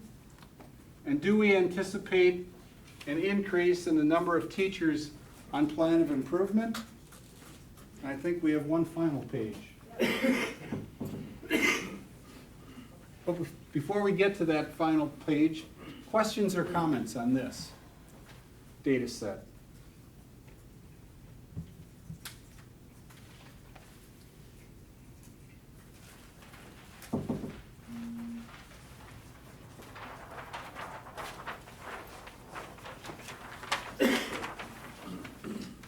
Looks like 3 more items. What is the base wage for negotiation purposes? It does not appear the plan is financially sustainable. The board will have to develop more detailed rationale for any referendum, including analysis of cost and market issues. I forget if I started left or right. Charles. Sort of an overarching question. Basically, this is a question I think that sort of needs to be directed to community, and that is, what is it going to take to pass this kind of referendum? I know that's a very broad question, but I think implicit is that obviously there are a lot of questions and concerns being raised here, and so if someone has some thoughts or input in terms of what they feel the plan is either lacking or needs to address, it would be really helpful. I mean, sort of schedule some time to reach out to and begin those conversations with the community, to involve them in responding to some of the issues that we've been raising tonight. I'm going to start left this time with Jeff. Any comments on the questions or comments? Just a thought in follow-up to what Charles just said.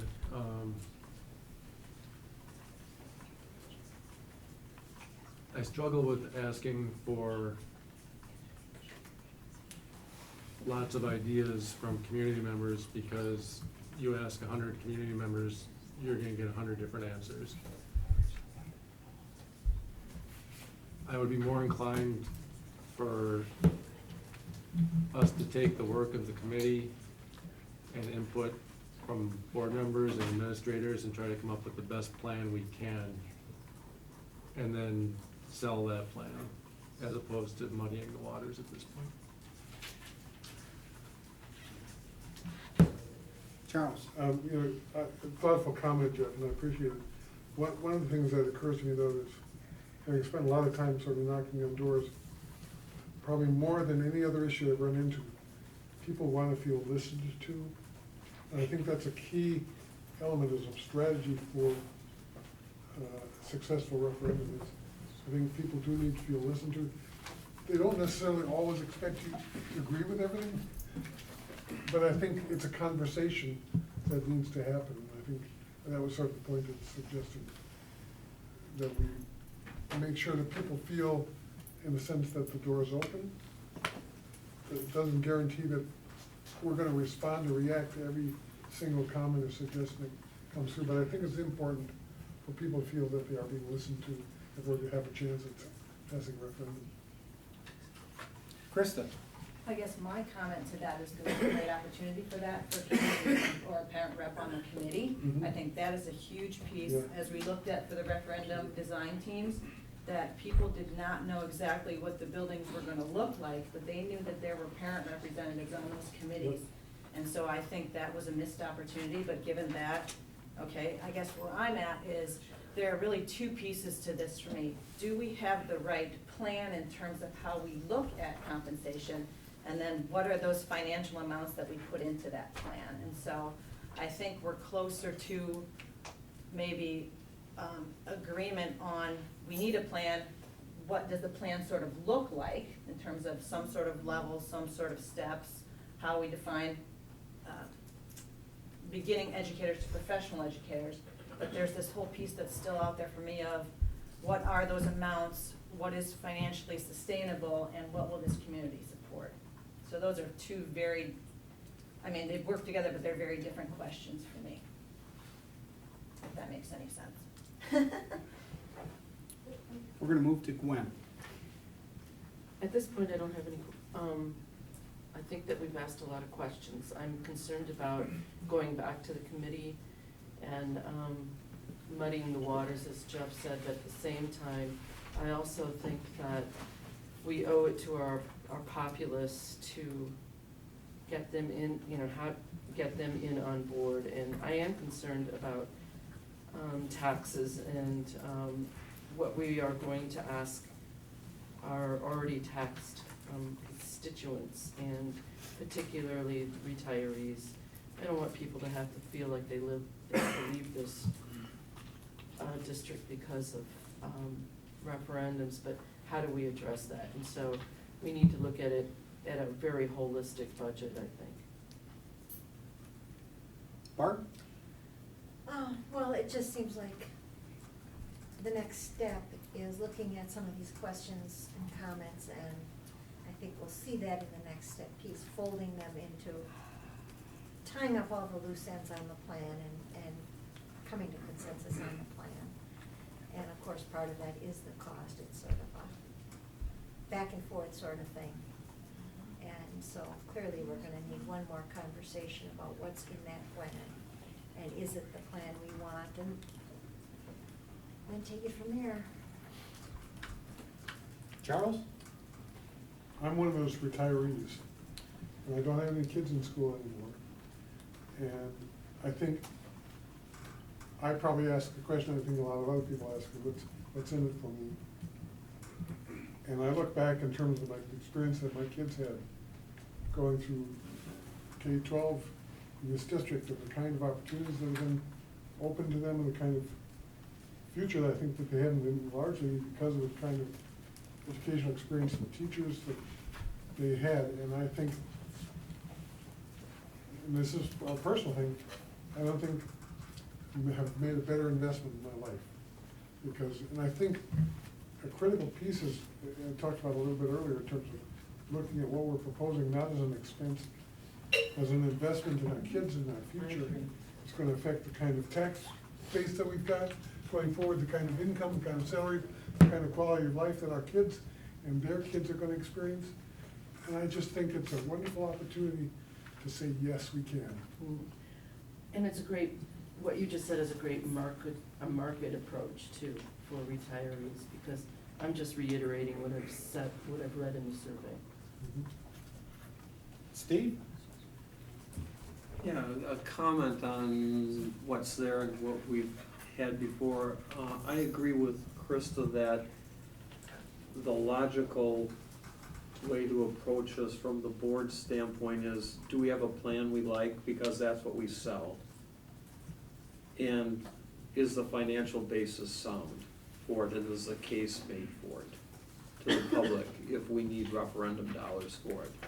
As I look at tonight, the items that go up, the structure of the plan is something that appears to have support of the board, just from what I'm looking at, that being based upon professional development and teacher choice in terms of how they proceed with their development and tying in with building and district goals is something that's dead on and that looks like the board supports.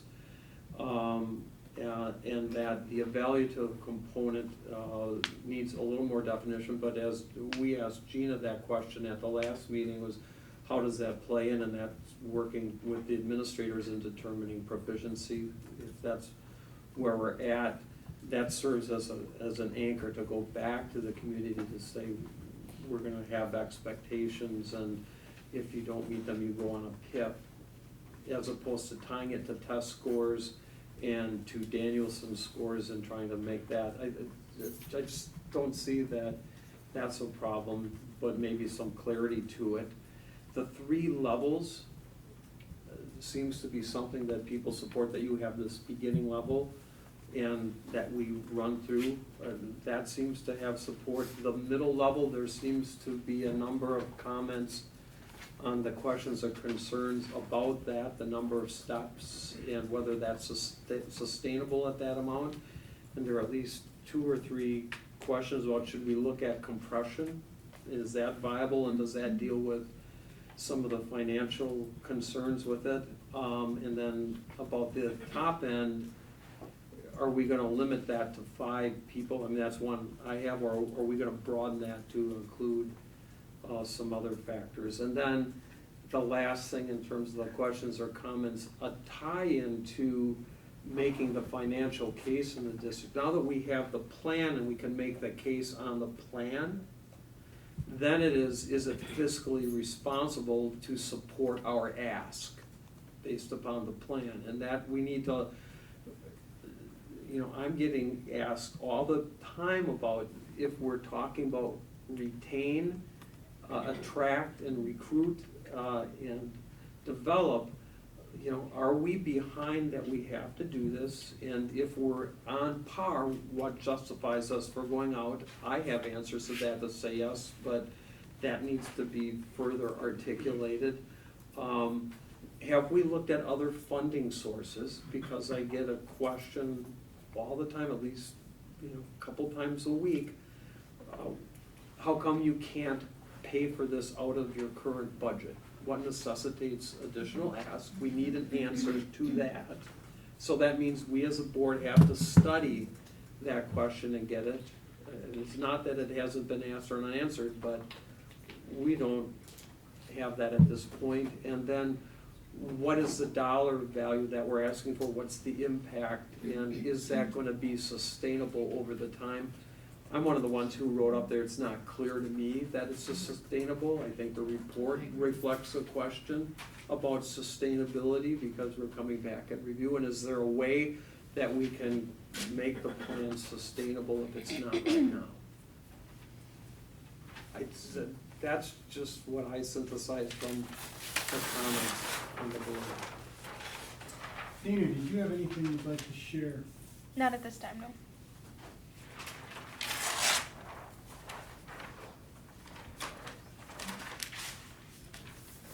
Well, it looks like we do have a few next steps. Just over 2 pages of next steps.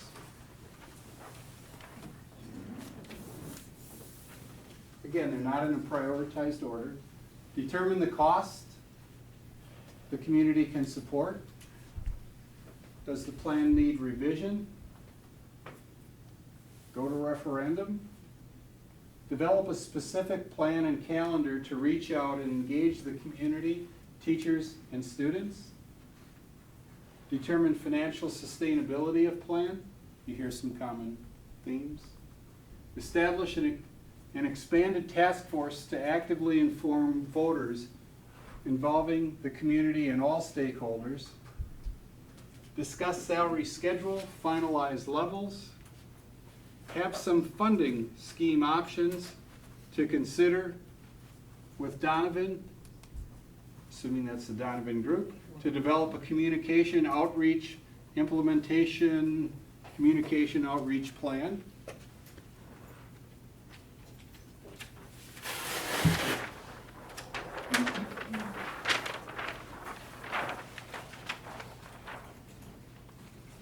And the last page of next steps for tonight, determine evaluative measures for how we will know if the plan is working, when it will be implemented, what will the evaluative measures be,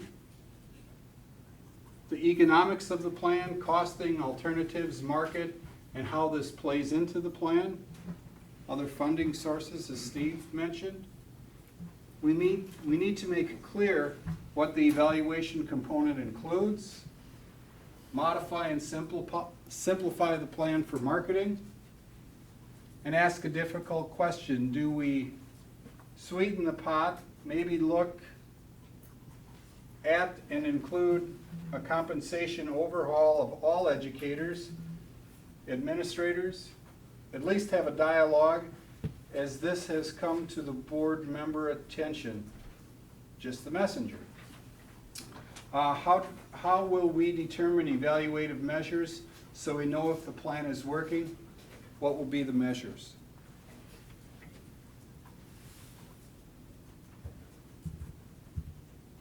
Comments or reaction to the next steps?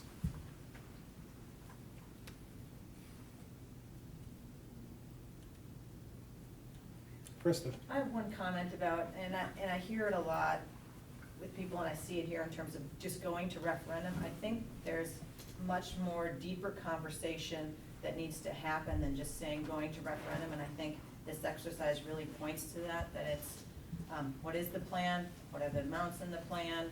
How are we gonna fund it? Are there other opportunities? So I really would hope that we would think deeper, that it's more than just, okay, let's go. That the community expects us to do that.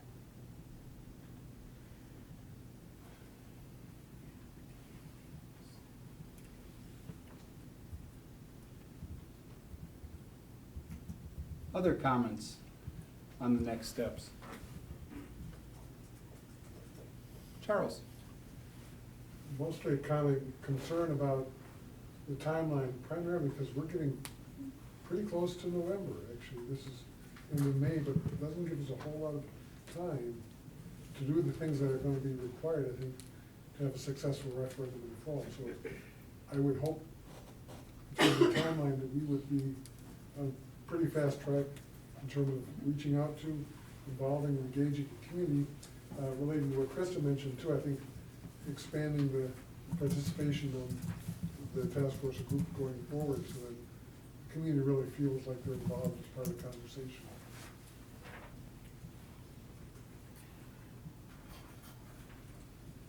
Do you have a picture in your head of how that would look?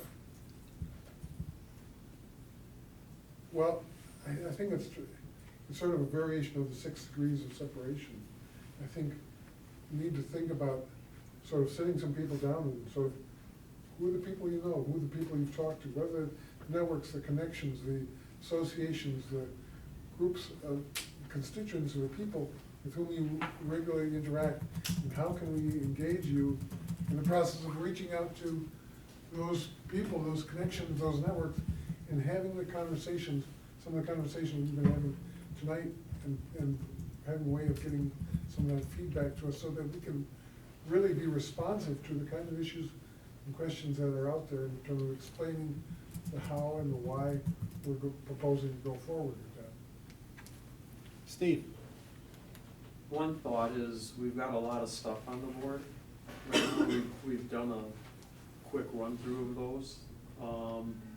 Maybe we need to sit down, you and me and somebody else, whoever does it, do an affinity sort of lumping of issues there that pop out and specifically the questions and concerns, to get information back to the board in terms of questions and comments and some data, and then kind of structure a plan of how we might proceed forward with it for the next meeting. I mean, this is discussion item tonight, was the attempt to get everything on the board, but we need some synthesis on that, and there's a lot of stuff, and maybe we can do some work in between now and the meeting in June to synthesize that, bring that back for the board with some thoughts and options as to how to proceed.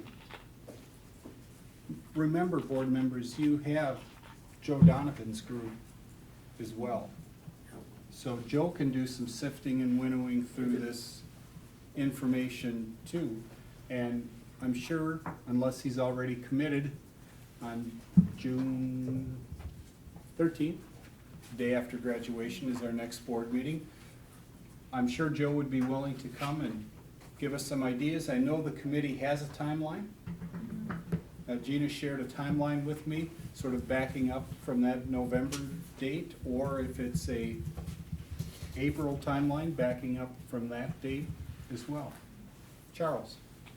I think it would really be critical and helpful to sort of reconnect with the people who showed up for the visioning conference.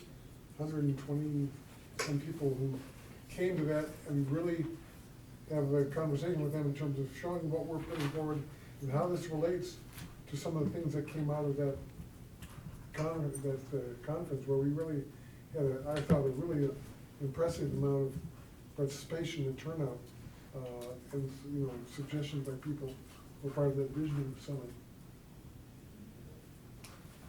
Krista? I mean, I see a couple buckets here. One is the rollout of the plan, whatever the plan, and that can be worked on now, because it really is not dependent on what the plan is. That we can start saying, okay, how are we gonna engage the community, and what does that look like, assuming we're going to referendum, and how do we build that marketing plan? Then there's this piece that Steve was talking about, and can we do a ladder exercise saying, here are the things in the plan that we all agree on. Done. Now let's move up to the places that we don't. Maybe there are questions, maybe there are points of disagreement, so we can start with this place of, okay, good, we all say there should be levels and that there are 3 categories of educators. Are there things that we can have conversations that are done, so we can just focus our time on things that there's maybe areas of question or concern, or, because I think we've got to get to this place where, okay, yep, we've decided that, now let's move to the next piece. So we can all feel like we're moving down this path, and the committee can feel that way too. Thoughts? One of the things that's great about lists is being able to check things off. Right. So Brian, next meeting, when we come back to this, we can probably work with Joe and have them at that to talk about what that engagement piece looks like. I agree with Krista that we've got that engagement piece, so we work on that, but I really like the idea of the ladder exercise and start honing in on where we're at, and then the third step would be to start working on resolving some of those questions and comments between now and then too. The engagement piece is, from a referendum standpoint, is really straightforward. And the question that I know Joe will ask is, what's the plan? Because it's the plan that is going to need to be structured within the calendar and the timeline. And that's the message part that's really important for the board to land on. Can I add something? Yes. So one of the things that Joe really helped us with as a committee, and I just don't wanna lose it in all the paper, is that, we really worked hard to let the board's vision guide us. And so, we didn't talk about necessarily like what's the plan, but it was really like how does the plan help the district achieve the larger board vision. Because if you look at the vision on, you know, highly effective educators is a piece of the vision, but it's also those relevant, you know, and engaging learning experiences, and it's the emphasis on the whole child, and it's the partnerships that we have, and obviously it's the staff, you know, along with the families that make all of that happen. And so we really use that vision as a way to guide our work. And so we were just really thankful that the board had articulated that, and that, you know, with Charles and Leslie and Brian helping us, and Andy on the committee. And so I just, you know, I think I don't wanna lose the forest for the trees, that I think details are really important, and I'm a details person, but I just wanted to put that out there that, you know, we just appreciated having that board paper and those pillars to guide our work. And so I just wanna make sure that you're aware of that, and that that's not, you know, that that's still the overarching umbrella for all of this.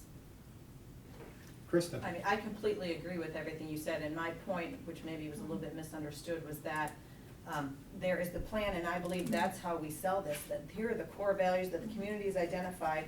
Key to that is highly motivating and effective educators, and if we're saying that's a value, then we need to invest in that, because that's gonna lead to student achievement, and we have data and we have research that tells you the most significant factor in student achievement is the instructor or the teacher. And so I agree with that. I think the piece that we can also be working on is based on what Charles said, and having just gone through a campaign and having a marketing background, is the way that we're gonna win this and sell this argument is through people that are connectors and who are gonna sell this on our behalf, that is not internal to this school district, meaning employed by the school district. And so I think that is a plan that Joe Donovan can help craft the messaging, but we are gonna have to work on who we know and how we can sell this to the community based on that messaging. So there's messaging, but then there's the strategy about how you're selling it, and who you're selling it to, and where they're hearing it, and how they're hearing it, if that makes sense. We're gonna keep moving right. Gwen? I agree with what Gina and Krista have said, and I'm really determined that part of the marketing process is to make sure that this is easily understood, so that we have the talking points. And that I remember when we were working on the larger referendum, there was a parent group, a district group that got together, and, you know, it was a really fine group of people that really got the message out. I'm sitting here thinking, all of this, I'm glad that we had the opportunity to go through all this, because it's very helpful to be able to voice our concerns and our opinions. But I think that the compensation plan just needs tweaking, you know what I mean? And not a whole lot of tweaking. And that, we have to be careful, I don't know who said it, you know, be careful that we don't lose sight of the trees because of the forest. I don't know, did you say that? Forest through the trees. Forest, I was reverses. So, that's why I'm asking. So that does concern me, because, you know, and I'm the one that says, you know, what do we do if this doesn't vote down? We also need to come up with, how do we emotionally and financially support our teachers? And I wanna go in and say, this is gonna pass, but, you know, we were given that survey, and I would like to go over that survey again sometime, because that was a little disturbing, not disturbing, but revealing. Barb? I'm not gonna repeat things that have been said, because I agree with them all. I'm wondering if it would be helpful if, with the help of Andy and Gina and any of the other administrators, we had a few options of a salary schedule to look at, which, they believe we can sustain, assuming we get some level of funding in a referendum. I just think sometimes having some options to look at is helpful. Charles? One of the things I think would be enormously helpful would be to start collecting the stories, personal stories of people, some of their experience within the school district, with teachers in terms of the impact. I'm thinking particularly reaching out to high school graduates, some who are now in careers or doing things beyond Oregon in some cases, that I think can be very powerful in sort of telling the story of why this investment is so critical to future not only the community, but to the families, and in terms of our, you know, our whole state, frankly. I think it's something that resonates with people. It's something that can go viral, that people can connect with, because it's those personal stories that really are meaningful, that make this whole discussion relevant. I'm gonna skip Steve and come back to him. Jeff? I don't have anything to add that hasn't already been said. Steve, I didn't comment when you asked about us, a smaller group getting together and I'll call it sifting and winnowing through this. I think we could do that before our clearly before January. June 3rd, before the June 13th meeting, and we'll reach out to Joe tomorrow. So to the extent that captures everyone's thoughts and ideas about plan and also about the concept of messaging, I think we can do that. So I'll turn it to you for any last comments. I don't have any other, in addition to what's being said, other than I think this has been affirming to the process and to the committee's work on, and there's a large level of, we like what we see, and we are in charge of the details, and we are the ones that are gonna have to vote for a referendum, and so people are gonna ask us the questions about those details, and that's, I think, why you see some of the questions, and I don't think they should be taken as any sort of criticism of the committee's work or what's before us on that. It's just doing our due diligence to walk through the process so that at such time as we ask for referendum dollars, that we can tell the taxpayers that we've done work in looking at the report. Thanks to the writers tonight, Yeah. Candace, Leslie, Jason, and Dawn, job well done. Okay, back to the agenda. I know the board has a couple of action items. Correct, and we've got a couple short items, as I said in my email. The first one on tap is the approval of 2016-27 capital maintenance plan for approval, or some projects that Andy and Lanny have put before us that need approval so that we can start moving on them yet this summer. And you've had the information in a PowerPoint to us. It's not my intent to have Andy run through those. First question, are there any specific questions about any items in there? Seeing none, then I would entertain a motion to approve those items for the capital maintenance projects as presented, so that Andy and the group can get moving on them. So moved. Jeff moves, is there a second? Second. Any further discussion? All in favor, let's call a roll on this one. Jeannie? Mr. Raymond? Yes. Ms. Maidson? Yes. Ms. Feeney? Yes. Mr. Uphoff? Yes. Ms. Flanagan? Yes. Mr. Zock? Yes, motion carries unanimously. Thanks, Andy, for you and Lanny's work in putting that together. Would you express our thanks to Lanny for his work on this? It was really good PowerPoint. The second item on our action item agenda is approval of the driveway parking lot easement with the Oregon Ice Arena. You have that easement there. Andy has talked about it in the past in terms of why we're doing it. This is the legal mechanism by which this is done. Andy has legal counsel vetted this and approved it on behalf of the school district. Yes, I have. Do any board members have any questions about this? I have one. Jeff? I apologize if it's in the contract, but I was just wondering what happens if the ownership of the hockey rink were to change. So the easement resides with the property, so even though different people would own the hockey rink, the easement continues with the property. Gotcha. Thank Any other questions? Chair? Just a question, in terms of whether there's been any discussion with the village in this regard, whether there are any issues going forward in terms of the easement that's being proposed that might potentially have conflict with, I know there's some plans for basically extending. Yeah, that's all been taken into account as far as the right of way and the spacing there. We haven't asked village for permission to enter into the easement, but they do know about it. I've talked to the public works director about it. Gwen? Yeah,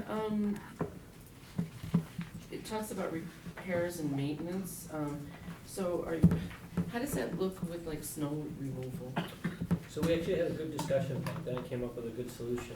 There's something called windrowing when you do snow. What is that called? Windrowing, when you do snow removal. Okay. And basically that's pushing the snow from a center line to each side of the property. And so what we've talked about in this agreement is that we would windrow the snow to our side, they would windrow the snow to their side, so that it would be cleaned and we would be pushing snow onto each other's sides. So it would be a dual snow job. They'll take care of their snow, and take care of ours. Thank you. Krista? My question was about C in terms of the damages, and I think you've got a question in terms of who assumes liability if it's not actual damage to the property, but it's damage to a user or damage to a user's property. So I understood that you might have had a discussion with legal counsel on this question. And she told me she didn't know. Well, she did tell me that.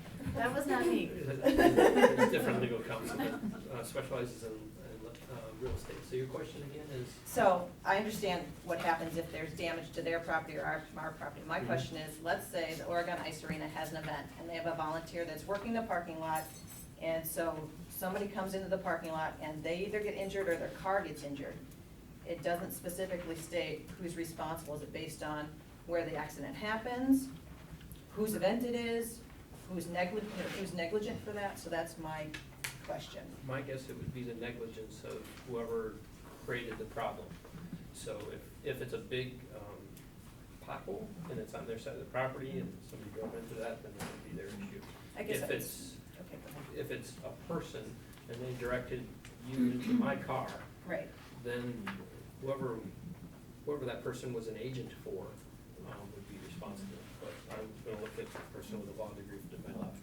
I would say as a practical matter, if something terrible happens, then the likelihood is that both parties will be in a lawsuit and then we'll have to work that out depending, it really depends on the various circumstances as to what happened and what we think caused it and all of that. So I think by entering into this, like both parties are assuming liability, but given what's been happening on the property, I think we would have been there anyway. And the insurance company. The Yes. insurance companies will sort out who's Okay. at. They'll figure that So I don't see this agreement as increasing our risk in that Okay, area. okay. out. Right. Nina? I'm just trying to look at the map and make sure I understand exactly what it says. So that parking lot, one of them is, half of it's already there, right? Like their About half, 2/3 of it's already there, and then of we're their building side. onto it Yep, and to making make it bigger? Yep. Is that the field that, I know Nick Lane has talked about it in band, that's what we'll be rehearsing this summer, that is that field, right? It's gonna be a parking lot rather than a field. Right, yeah, so there's gonna be field paint on it, that's why. Yes. Sorry. That's okay. Alright, sound good, I was just curious. Any other questions? Seeing no more questions, I'd entertain a motion to approve the driveway parking lot easement with the Oregon Ice Arena as presented in the document before the board. So moved. Jeff moves, makes a motion, is there a second to that motion? Second. Charlie seconds it, any further discussion? Seeing none, Jeannie, would you call the roll? Mr. Raymond? Yes. Mr. Uphoff? Yes. Ms. Feeney? Yes. Ms. Flanagan? Yes. Ms. Maidson? Yes. Mr. Zhao? Yes, motion carries unanimously, and a year ago. Thank you. To get that recorded, and would you thank Nanette Carls, who is an Oregon resident, who worked on that for us, and she's worked on our real estate items in the past, so thank her for, on behalf of the board. You bet. The next item on the agenda is appointment of the vision and policy committees. Before I get into that, at our in-service, we had a couple items relative to task force. One was the green task force, and proceeding on that. Dan has expressed interest in continuing work on that and assuming the charge on that. He's out of town. He and I have not had a chance to connect on that, so we have a discussion, but I will have that discussion with Dan about his role in doing that. And then Gwen, with respect to the Arts Initiative, you know, that was one of the items that was mentioned and spoken of as one of the list of priorities, and we'll continue to talk with you about your involvement in that. As I indicated at our board retreat, for purposes of right now, to get things moving, I'm appointing 2 committees and asking the policy committee to again look at the number of committees that we have, because I don't think we closed that conversation at last year, and there were some other suggestions. I know Charles has some suggestions, so I think policy needs to take a look at that. And so their work is ongoing, and the Vision Steering Committee is ongoing. So the Vision Steering Committee will be Jeff as the chair, Dan Kraus, Gwen, and myself. And the Policy Committee will be Barb Feeney as the chair, Charlie, and Krista. And the Vision Steering Committee is noticed for a meeting on Wednesday, and that's at 7:30, Yes. I believe. Okay, and Barb, you're on policy, so you have been coming to stuff, and so, just so you know. And folks are free to show up at other committee meetings and participate throughout the course of those meetings as regulated by the chair, and that's been the practice at meetings. So those are the committees. Future agenda, Brian. Janie is handing it out. It's a little ways. Janie's not handing it out. I left it on my. I'm going to run and get it quick. So while we're doing that, let's do checkout. So we do that, and I'll start down there, Krista. Gwen.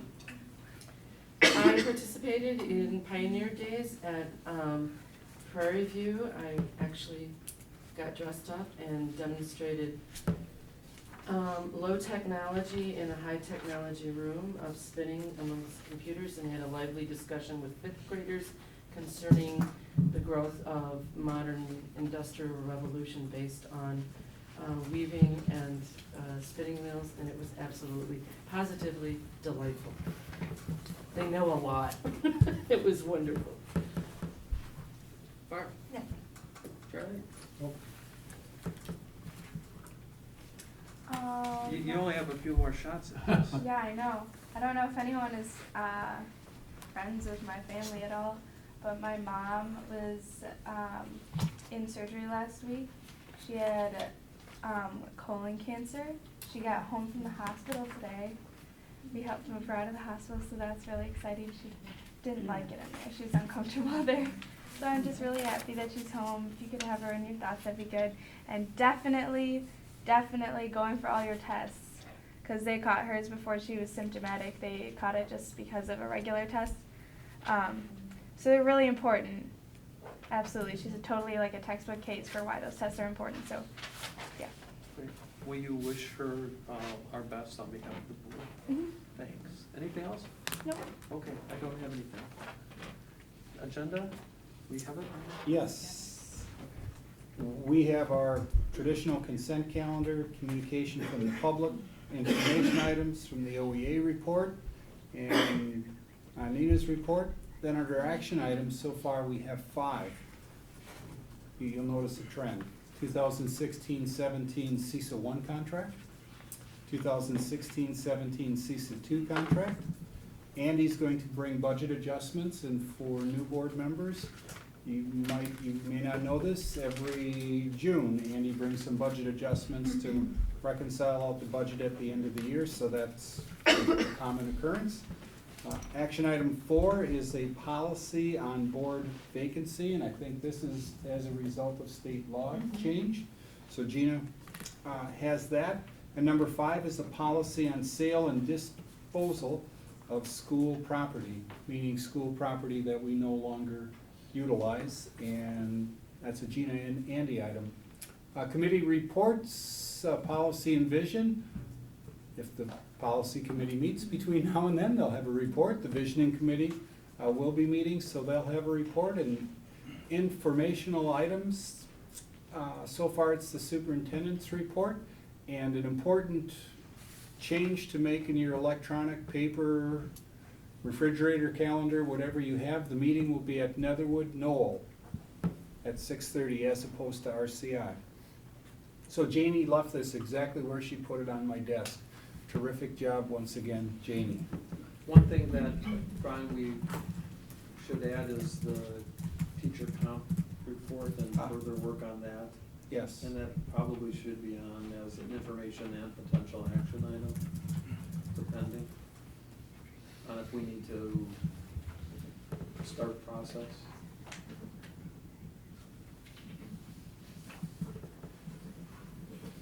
And just as a reminder, you know, Steve and I have we have just a little different schedule. It's basically,